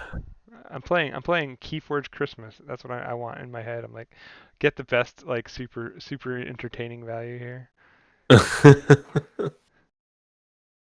Yeah, you could call her Helmsman. That'd be gross too. Yeah, that's a good way to get through your deck for sure. Yeah, All right, so Caller now, does not care about those wards or that taunt, so yeah, Morpheus is still available there. yeah. So here is the like Obsidian Forge needs to hit the board soon, because now Yeah, Spartasaur is not as good now that a he bunch has of dinos. dinos on the board. Yeah, see, Yeah, last turn Spartasaur would have been super sweet because you'd be like, yeah, but Strike's gonna take. Oh, interesting. Didn't go for the Kirby. Huh. Kirby's I big. guess he didn't want to put Amber on the board. Kirby's big too. I mean, you could have gotten it right if he, um, Yeah, I guess he could have. if Maybe he maybe exalted. is he worried about the the the Lord that's already gone? Did he forget that it was gone? Like, I don't know. That was weird. I have to ask Hmm. him. Why not kill Kirby? Kirby's at 7, so I guess killing. Oh no, because he had to still kill too, right? Like, I don't know. Oh, here There's come those harbingers. guess what? Two harbingers means your words mean crap. Because they check down the whole way. Yeah, so he's just gonna try to get value out of this board while it's there. That's sensible, right? Like Hmm. he he Oh, for, okay. he forced the board wipe. I don't know if I do that. I don't know if I do that Yeah, because now he has a turn to get ahead here. Like he can kind of try to push ahead instead of I having to mean, kill his own harbingers. he could have like reaped twice and then fought, I guess. So I don't know. That's mm. But now he doesn't have to go into disc to get rid He of it. doesn't have to go to this. Yeah, he can play out And his now the hand, which Spartasaur is is live. Like if he has a Spartasaur, he got lucky. Oh, but he has yeah, Philosophosaurus is pretty sweet. yeah. But He's like, happy with that. but yeah, but if he like had popped out like the Spartasaur here, like that would be almost game wrap, right? Oh, Yeah, since there's the shark. Dino board is gone on Well, I guess he had shark Aviator still. side. He could have answered with the shark here. So, but unlucky on the shark. RNG gets the wormhole technician. One in One and eight. done. Well, he said that all the other cards were in his hand that were in his deck was basically 1 out of 8. Oh man. it happens. That's why you don't play RNG. RNG sucks.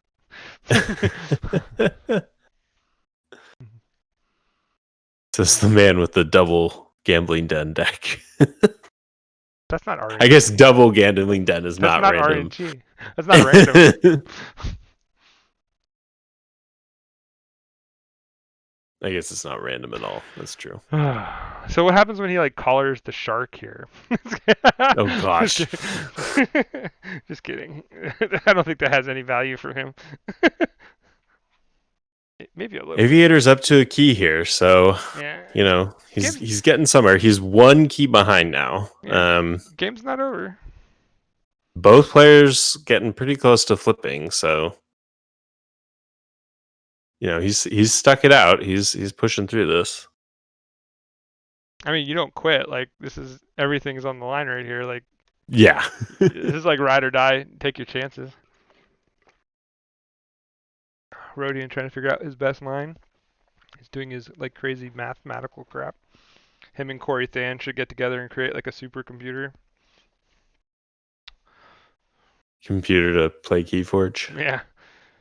This is Deep Blue Keyforge. Deep Blue Key is what we'll call it. We've taken Shaka and we've taken Corey Than and Rodion and Dammit and Kiwi and Erie Daily and put them all into a supercomputer for you to play against. Good luck. Oh man, that's a monstrous Odoac there.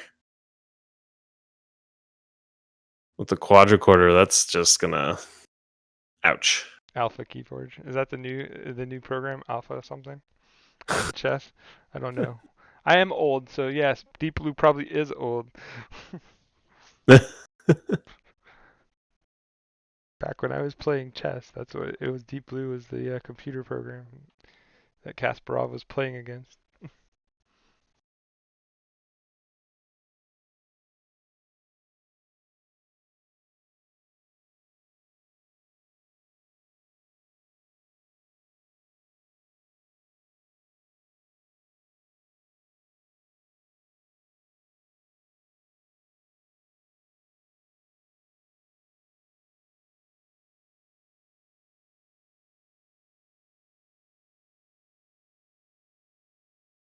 So the Spartosaur has still not made an appearance, Nope. which is troubling. Like I want to say, okay, Aviator's clawing his way back here, but there's another Harbinger that hasn't shown up. and So it's Obsidian like, Forge. huh? And the Obsidian Forge isn't here yet either. Yeah, and the Obsidian Forge together with it. That's right. So he exhumed So Kirby. He's nice. up to some shenanigans right here. That's solid. Yeah. There's something fun coming out of this.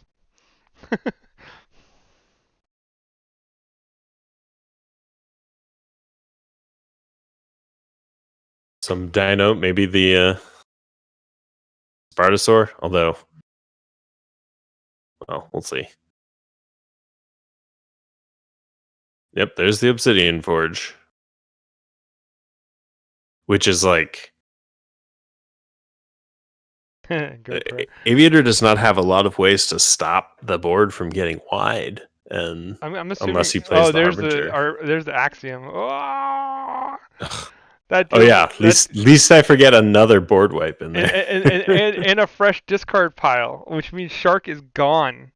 Like this, Mm, that Shark is not yep. relevant. Like Mm-hmm. Rodion doing his math. I'm telling you.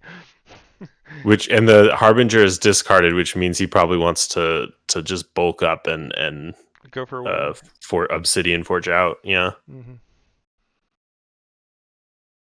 Can't put Harbinger on the field because then he could just fight it with the Hapses. Mm-hmm. Yeah. That's too. Yeah. That's It's more of a liability for him. so. And he's got plenty of other tools to keep the board under control if he needs to. He's about to flip and Yeah. have access to 3 more Harbingers if he Yeah. needs an emergency. And there's still a ginormous there's still a ginormous amount of Saurian missing. He still has Oh, Failing Strike, he has Ancient Power, he has Legionary, he has Raptor, Odak, and Spartosaur, right? Like none of those guys have made right. an appearance, I think. Let me look at the discard before I start reading off all that. Okay, Ancient Power was played. I missed that. But yeah, Spartosaur is still there. Failing Strike was played as well too. I missed it. Okay, so there's not as much as I thought, but there's still Spartosaur. I missed a couple. Oh no. Oh man, he's just Holy poured hell! so much into that abscess. The caller, by the way. I was about to say any conceits. Oh man, I'm sorry. That was funny. that was some I shit. mean, he just put every upgrade in his deck on there, and then it's just, oh, here, let me add one more upgrade to that. Oh my god. So let's see if we can get them in a chat. that was a good ending. Yeah. That's crazy. Let's switch over to the main channel, see if we can get either one of them in. Okay. So as we do that, let's go ahead and switch back to FaceTime. So there you have it, Rodion 2-1. Haven't busted my bracket yet. My faith in him was well played today, and I'm pretty excited that he was able to hang with us. Z's gonna be in on this one as well. So I see we have at least Hey. Andrew here with us. Hello. We're seeing there's Rodion. Are you with us, bud? Hey, Rodion. Good match, man. Oh, thank you. Was that Sane? Is that Aviator? Yes, that was Aviator. Thank you. They were great games. All right. Yeah. Pretty hard ones. Well, you guys are live on stream with us. Hell of a awesome way to start the week. Like games were great. I still think you're not generic. I still think that you are not generic enough to play Gambling Den. You should have totally gambled and tried to win, even though you had it locked up. you In the had to, second game. yeah, you had to Yeah, be, you had to yeah. be more, you had to be more degenerate there. Like you would have been at 12 instead of 14. Like you would have been You fine. need the rush. I just felt like I didn't need to gamble. I could just like creep 5 times or something Yeah, but and it, make it safely. in the end, Yep. yeah, and it's like, yeah. Anyway, I knew what you were doing because as soon as I saw you didn't gamble, I was like, he's playing the safe route. He knows he has this, and he figures that the extra 2 amber that he saved is probably more valuable. But Yeah. either way. So Well, like, no, yeah, you say. You I can was say. gonna say. So we had some interesting things that we've noticed and stuff. So Brobnar, I'll let you ask the first question. Uh, you're assuming I remember what my questions were. Fair. So when you guys were going through your banning processes this week, tell us why you banned what you banned. Like, we're pretty sure we know why, but like we would like to hear it. Go ahead, Aviator. Yeah, well, I mean, these are the bans that we did the first time we faced off, and I definitely came back and rethought things, but Warthog is, it's funny because Sass doesn't like it as much, but really I think it's probably the strongest out of the 3 decks, and there's Vortex is a real nightmare for Crawley, but I kind of knew it loses to either of my Shadows decks. So the thinking is basically that any of my decks has at least a chance against Candleholder, Right. and at least one of my decks has a strong chance against Vortex. So get rid of Warthog, which is just kind of like the variable that I couldn't account for. And I did think through whether he might switch his ban, but decided he should stick with what he did, and he agreed, obviously. So Rodion, do you want to talk about why you stayed on the same one? Oh, sure. Yeah, the first time I banned Helion, I think it looked like the strongest deck. If I recall correctly, it has the highest SAS, for instance. There were many things that bother me, like triple Savage Clash meant that I couldn't deal the board, or triple Staring Grave. With Bone-Ifing, which is like Steel 2 if you wait, it's twice as good as Kotera, for instance, and you could do a lot of things with this deck. Punctuated Equilibrium could just thwart my hand when I was like ready for doing anything great. But the biggest reason really was that it was banned 6 times, so everyone agreed that this was the best deck. Mm-hmm. So it was kind of no doubt kind of pick for me. Yeah, let's just do what everyone else did. Solid reasoning, yeah. Yeah. So when in that first game that you played with Candleholder, Rodion, do you we didn't see any Infernuses and stuff. Did you just not draw any of that? I sent you a screenshot on private. Oh, let me see. Yeah. My wow. End of game draw pile was Anguish, Infernus, Rad Penny, both tempting offers, Anthony, everything you need. Yeah. Everything you need. All the tools you needed. Yeah, all the tools you needed. Let me see if I can put this up as a screenshot. Originally, I did not mulligan because I did not have any of the Infernuses, which is not a card that I'd like to have in the opening hand because, well, when your opponent has 0 Ember, it's kind of wasted. All right, so and I did not have Green Reminder, which is also a big reason I kept it, because I don't want to draw a Green Reminder early.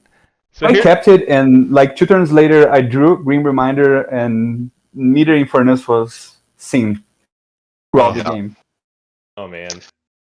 Yeah, I thought, well, so a couple things. One thing I'll say is the most common comment I get, when I play Razorhand is, oh, my deck I didn't draw the things I needed, and it's actually a lot because Razorhand tends to jam people up with the control the weaks and the lights out. Although a little less so that game because I don't think either of us really made our way through our decks. So I had a control the weak buried. I think we the game went faster than either of us, and I was really surprised actually that I think we had both forged a key before either Gambling Den or the Soul Snatcher came out. So we both had a plan to accelerate the game, and it went fast without those plans happening. So it just went fast. Yeah, so I posted the screenshot if anybody is watching Twitch, so you could see too. But literally, his last cards are all cards that were vital to having a chance to win. So that's great. What did you think about Miasma Bomb when I did not break it on my penultimate turn? That was going to be one of the questions we forgot. Yeah, I thought you were going to do it. I was surprised you didn't. It clearly worked out great. So. Actually, I think it still costed him a turn because the trick there was I think that he made himself go back into shadows the next turn in Miasma Bomb, whereas if he had done it the turn before, you would have been behind a key and he could have played a free turn. He could have had a turn in a different house to play. But by the way he did it, I think he lost a turn that way. I think you lost a turn, a half a turn. I did. Yeah, okay. I was worried about a second controlled weak. Yeah, and we had talked about the way that. I saw it, he was forcing me into shadows. And if he controlled the weak with me in shadows while I had Miasma Bomb, I had one extra turn. Whereas if I had broken it and he forced me into shadows, I had nothing. No, you still have an extra. You still have an extra turn because he couldn't forge a key that turn. So he would. Yes, but I usually like to use Miasma Bomb as the third. That's what. Yeah, that you needed it. You needed it for the very end. I agree. And I obviously I didn't draw the control of the week, but I only had one draw, so it's hard to complain when you don't get ultra lucky. But if I had gotten it, it would have been the lock for sure. Yeah. So I was also thinking on the penultimate turn that if I had 3 amber and I could have gone to 7 if I got my first Gambling Den right, and then just by going to 7, then if he lashed to 9, just by keeping the Miasma Bomb, I could simply go Shadows, Miasma Bomb, and Gambling Den to 11, because since I would not play any cards, I would not draw any cards, then I would have guaranteed 4 for the following turn. Yep. And then I'd have 11 with Flash, making it cost 9. But it did not work. Toxin took that away, but you still hit it. But the Toxin forced me to draw. Now I remember why I drew a card while. Yeah, it blew my. That was super cute, actually. It's really cool. It's the best anti-gambling den tech in the world. Yeah, for sure. Yeah, because it blew my mind too. Because I was like, oh, he knows the card, and they're like, no, he doesn't, and I'm like, yeah, he does know the card, and then. he picked shadows and got it, and then I was like, wait a second, that wasn't a rad penny, that was a Evolved's Blessing. I was like, I believe I had one of those Star Alliance turns with I don't know the name of the new Mass Mutation cards, whether it's Trigon or Pete, but yeah, I saw the top of the Pete, card on the top of my deck, and I kept it there, thinking, okay, and now I have a guaranteed Gambling Den. And then Toxin, I hadn't realized that Toxin had made me draw that card. So when the next turn came, I had that. It was the Vault Blessing Shadows Maverick. It was in my hand. Yeah.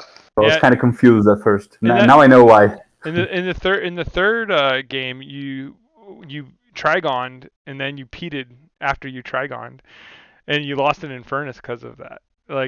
Did you do that on purpose? Did you just not think to look at your card before you Trigoned it? The reasoning why I used Trigon first was because Trigon was necessary, an option. It forces you to discard, right? Yeah. Yeah. Right. Yeah.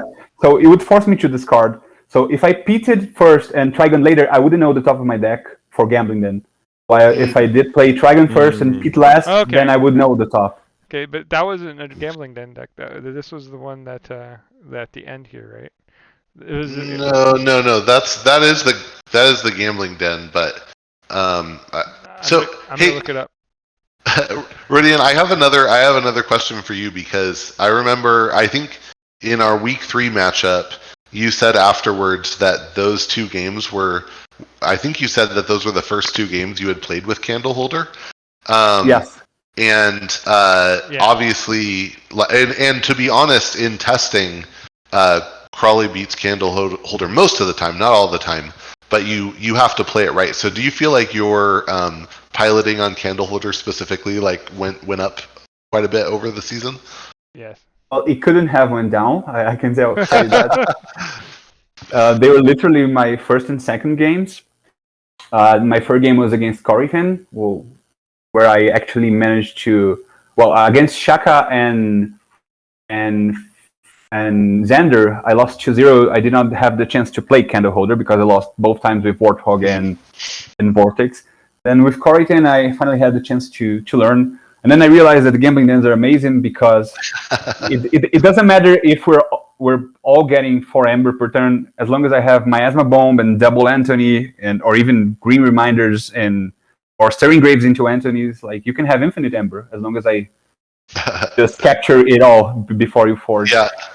Right. I learned to play the deck. My 4th game was against Hobo, which probably also helped me learn more. Mhm. And then yesterday I sparred with Jupiter 2 times. I played 1 game against Crawley, 1 game against Razorhand. I won both times. Mhm. So I felt a lot more comfortable. Like these games with Candleholder were my 7th and 8th games overall. Yeah. Like I had Wow. 4 times the experience. Well, excellent.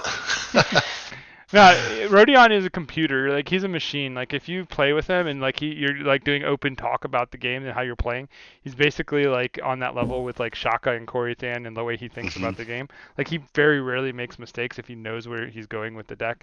And I think that after a couple of weeks when he was kind of down because he had lost a couple games in a row, like after you beat him and then he lost the next week too, I believe. Like, we started talking, I started asking him, I was like, hey, you need to get some practice in. Like, you need to, like, if you have questions, ask questions because it's my triad, right? Like, so it's like, so let me know. And then we were discussing things, and part of it was like, I think once he started figuring out some of the smaller details that maybe he missed, like, he's been playing it like lights out. So, like, Yeah. he doesn't make a lot of mistakes, and if you catch him on a mistake like the tempting offer to get rid of the encounter suit, like, it's because he just didn't know the mechanic. But if he knows the mechanics, it's game over. Yeah, well, I have to say, because I did win the first time around, like, I felt like, okay, I have a good shot here. But seeing you go through and beat Korythan and then Flaming Hobo, I was like, well, he's clearly been practicing because those are tough matchups. So I definitely prepared, I did my best, and you got me. So very well done.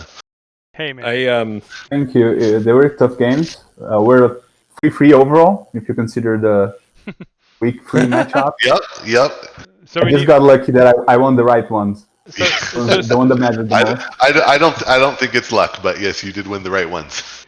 And you guys from Ancient Bear Republic are amazing. I lost 2 of my losses were against you and Shaka, Yep. who went 12-0. So yeah, a lot of respect, and hopefully you can meet again on season 3. Well, Andrew does this the show called Take That Smarty Pants, and maybe the rematch needs to be played there. Or maybe call the week. Maybe we need to do a Hillen versus Warthog match or something. Do the off one, but I think that would make my day. I actually poor Peter never got to see me run Hillen. But maybe what we need to do is set up a scrim between UAP and AVR. That'd be fun. Yeah. We'll have to bring it. We'll have to do that. I will. I like my crew. Sounds good. But anyway, do you have any other questions, Brobnar? Yeah, if I could sneak one in. I remembered what I was thinking. So, Aviator, for you with Crawley in the second game, you started off with a really solid Logos board, and then you had a couple Starlance dudes out, and you had I think like 3 archived dinos, and I assume you knew that Gateway was coming because the board was in your favor, and you chose to go dinos, not pull the archive, and play out a couple of cards from your hand, including some creatures. So I was just curious what your thinking was on that play. Yeah. I mean, those were definitely the thoughts that were going through my head, and it's hard because you don't know when the gateway is coming. Right. But I knew in that game state, I knew if he had it, he would play it, right? So it was a definite. If he has it, he'll play it, and I looked. Basically, I thought, okay, if I go Logos here, I can reap for 4. Maybe I need to fight. I don't remember exactly whether it would have been 4 reaps or like 3 reaps in the fight, but maybe let's say it would have been 4 reaps, which is great, and I would have had to actually kill my own groupthink tank because of how the board was set up if I reaped with it. So basically I thought, okay, I can get 4 amber and make no progress, and if he doesn't have gateway yet, then I will be sad that I made that choice. Sure. And the other thing was, in that matchup, Neutron Shark is pretty critical because and it didn't work out for me there. I got a little bit unlucky in that I got it toward the end, and I had a 50-50 shot to have Logos on top, and it was, and so I was only able to kill one of the gambling dens, and I really wanted to kill 2. So, but I thought if I reap with the wormhole tech and I hit the shark now, I'm going to be sad. So I just decided it made more sense to dump the Saurian. And like I said, if I could see the way the decks were stacked, I would go back and go Logos, but under the conditions, I think I did the best with the information I had. Okay, that's fair. I'm wondering, like, because it seemed the way that it played out, like Crawley seemed like, I mean, it just doesn't have a ton of pips, and so it seems like it wants to reap a lot. Yeah. And so, I was just curious about the decision between taking that opportunity to reap for 3 versus going for the efficiency. So that makes some sense. Yeah. Yeah, I think if the gateway had been at the bottom of his deck, I would. Which again, that would have been the right call. This is not me trying to say I lost to luck, because you can't bank on something like that. But if he had gotten unlucky and had the gateway at the bottom of the deck, I would have won, because I just had too many problems to throw at him at that point. Yeah. Yeah, this is correct. I agree with that. Crawley, I think, has 23 creatures, roughly, if I recall correctly. Yeah. While Candleholder has 2 board wipes, Gateway, which is a great board wipe, and like a board wipe for everything, and Quintrinoflux, which is sort of circumstantial. And I have these 2 windows in which I can reset the board, because Crawley has to win through reaping due to the lack of pips. So if my two board wipes, they come at the same time, then I'm kind of chained after I use one of them. If they don't come, then I'm also screwed. And you can't really make suboptimal plays on the off chance that I have one of 2 cards that could possibly help me out. So you just risk it, and if I have it, then, well, it's the game. It's the RNG. Yeah, well, and the other thing I'll say about that matchup too is, and this probably comes at least some from practice, like your purge choices were really good, and that's, Crawley often wins against Infernus decks because people purge the wrong things. You purge the right things, and that also contributed to you winning. Yes, I did play with Jupiter. He kind of coached me a little on what to purge. I didn't coach him. Basically, the idea I had was that, since it is a battle for board control, because Crawley requires the board, then the failing strikes are cards that I definitely want to remove. And if it gets to the point where there's like an odd number of, there's 1 ember only, and I have to purge 2 cards, then I have 1 extra card that I can purge that I don't have to worry about having the pip. And City State is one of the biggest cards that can help you against me forging. I think you have 2 Retro Galleons, you have Edi, you have Quadricorder, and City State. Maybe I'm mixing both decks now. I'm not sure. Nope. Oh yeah, That's the full That's it. list. yeah. So City Stake is a pain. I can always get rid of your creatures and get my Ember back with Conchino or Gateway, but it's such a narrow window having 2 cards out of 36 that can reset the board. Right. So I can't really rely on that. So taking the City State was really necessary, I think. Yep. I'm playing Star Wars right now because people keep talking trash about Star Wars. Yeah, the purging the strikes and the like. Not only was it some of the only pips in the deck, but also that very helpful board control just gone. So yeah, solid choices.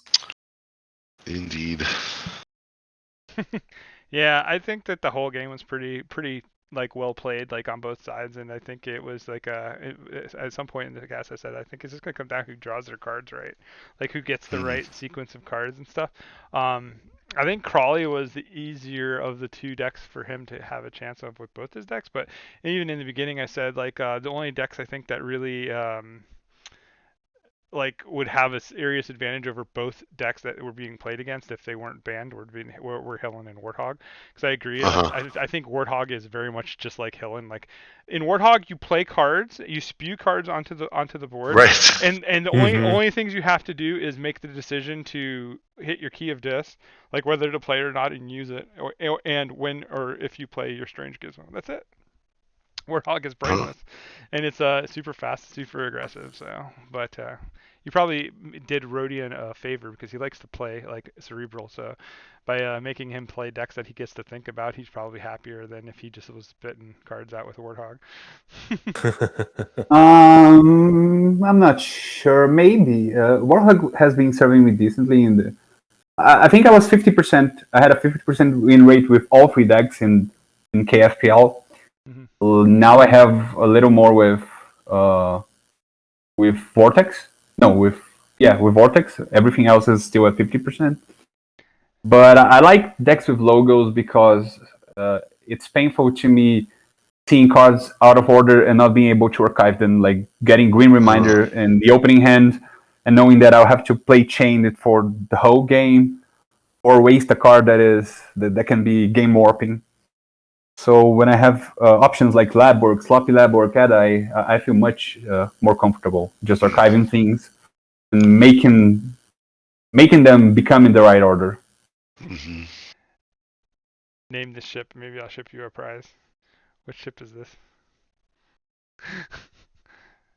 I'll be happy if somebody knows. You guys don't get to play. It was the Firefly, but anyway. All right, so I guess that's it. I am starting a 6-hour stream starting next Monday. That is going to run from 9 a.m. to 3 p.m. my time every day. Holy guacamole! Where I'm going to be playing lots of Keyforge. A cheap ship. You better go watch Firefly. that's what the character calls it. Yeah, I know. I didn't know he knew it was Firefly, but he did come back with it. I already said what it was. You can't say it after I say it and then say that you said it. But that's good that you actually know. Petite, I'll send you something. I promise. I'll get it in the mail. I'll send you a bunch of stuff because I ain't selling just one thing to France. Like that's just not enough money to send one thing. You got to send a bunch, right? So I'll send you a package. Actually, I have plenty of Worlds Collide in French that I'm gonna be giving away. So tell your AFK people that they should tune into my stream. But anyhow, with all that said, congratulations, Rodion. 2-1, you advance. You qualify for Season 3. AV8R, I know I'll see you again in Season 3. I'll be back. I have no doubt. I have no doubt. And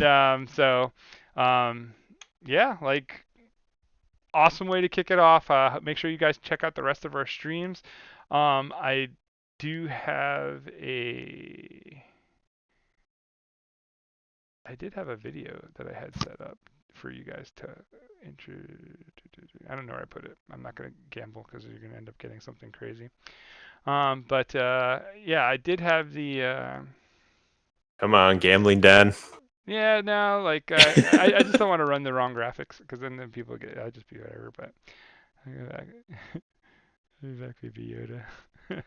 Anyway, so yeah, I'll be at Worlds. Everybody will be at Worlds. UAP will be well represented at Worlds.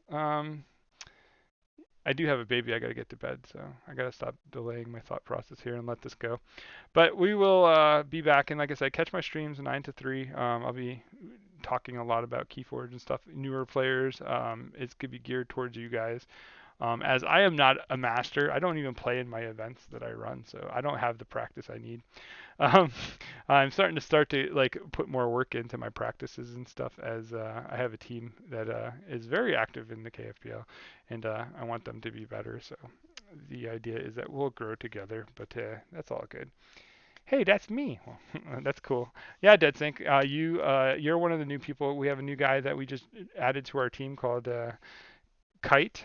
He's been around the servers if you've seen him, but he's a new our newest UAP because his enthusiasm for the game is reminiscent of mine when I first started in all ours. Like the people who are still here that are OGs. Um, it's real. Like this is a great game, and I hope that you guys are enjoying the content, and I hope that we do everything we can to make you want to play more. With that said, I will let everybody else say goodbye and shut up Okay. if they're still there. Avier has left already. Yeah, he would. He think spoke. he's also got kids to put to bed. Yeah, yeah. So that said, Brobnar later. Yeah. Thanks for letting us commentate your game. That was a good one. And And all I your love the ending with that collar. and Brob and Oh. me being Brobnar's conscious and other voice says, hey, make sure you check out our stream, Call the Week, where I do a show with Shaka and Aviator, because I do a lot of content. Yes, that. I shameless self promotion. We have Shaka and I have a YouTube channel. Aviator is a common guest. Call the Week. Check us out on YouTube. Should be pretty easy to find, actually. If you search Keyforge Call the Week on YouTube, you should find us. So Right. We have Call the Week, we have Team Exalted, and we have Screech Babam. We have One Star Peeps, and who am I forgetting? Archon's Corner, Sheep, Dr. Sheep. All these people have Keyforge content from the Keyforge Premier League that you should be checking out and keeping up with if you want to. Those are all good. we have a lot of Keyforge Premier League content. We're also doing a daily series that's just a short look at cards from Dark Tidings. So check those out. And then I will be doing some deck unboxing whenever my Dark Tidings gets here. Hopefully early next week, I'm going to start doing some of those. Yeah, I'm doing it. I ordered Dark Tidings from China because I thought they would get here faster. Ooh. So they should be here. They probably be here right around the same time that it releases here if they actually move it up. But May 14th is what we had heard originally. So I don't know what the deal is with that. But hopefully they get here sooner because if Canada and all them places are getting them, I don't understand why we're the last place to get them. But that's a whole nother like podcast. So with that said, Rodion, congratulations, my friend. Would you say good night to everyone? Yes, I would. Good night, everyone. It was a pleasure playing the games and talking to you. I think next week we'll probably meet again against Lorenzo. Mm-hmm. Yeah, like so for all my French friends out there, I say bonsoir. For all my Portuguese friends out there, I say bonne nuit. For all my German friends out there, say guten Tag. No, guten something else. It's not Tag. Gute Nacht at this Guten point Nacht. of the... Yeah. Gute Nacht. And then for my American friends, I say, get to bed. It's late. Just kidding. Actually, if you're East Coast, West Coast, you guys are still just kicking off your night, so it's all good. Bonsoir, mon ami, and good night, all my friends. And just remember, keep playing Keyforge, keep forging keys, and we'll catch you on the flip side. A bientôt.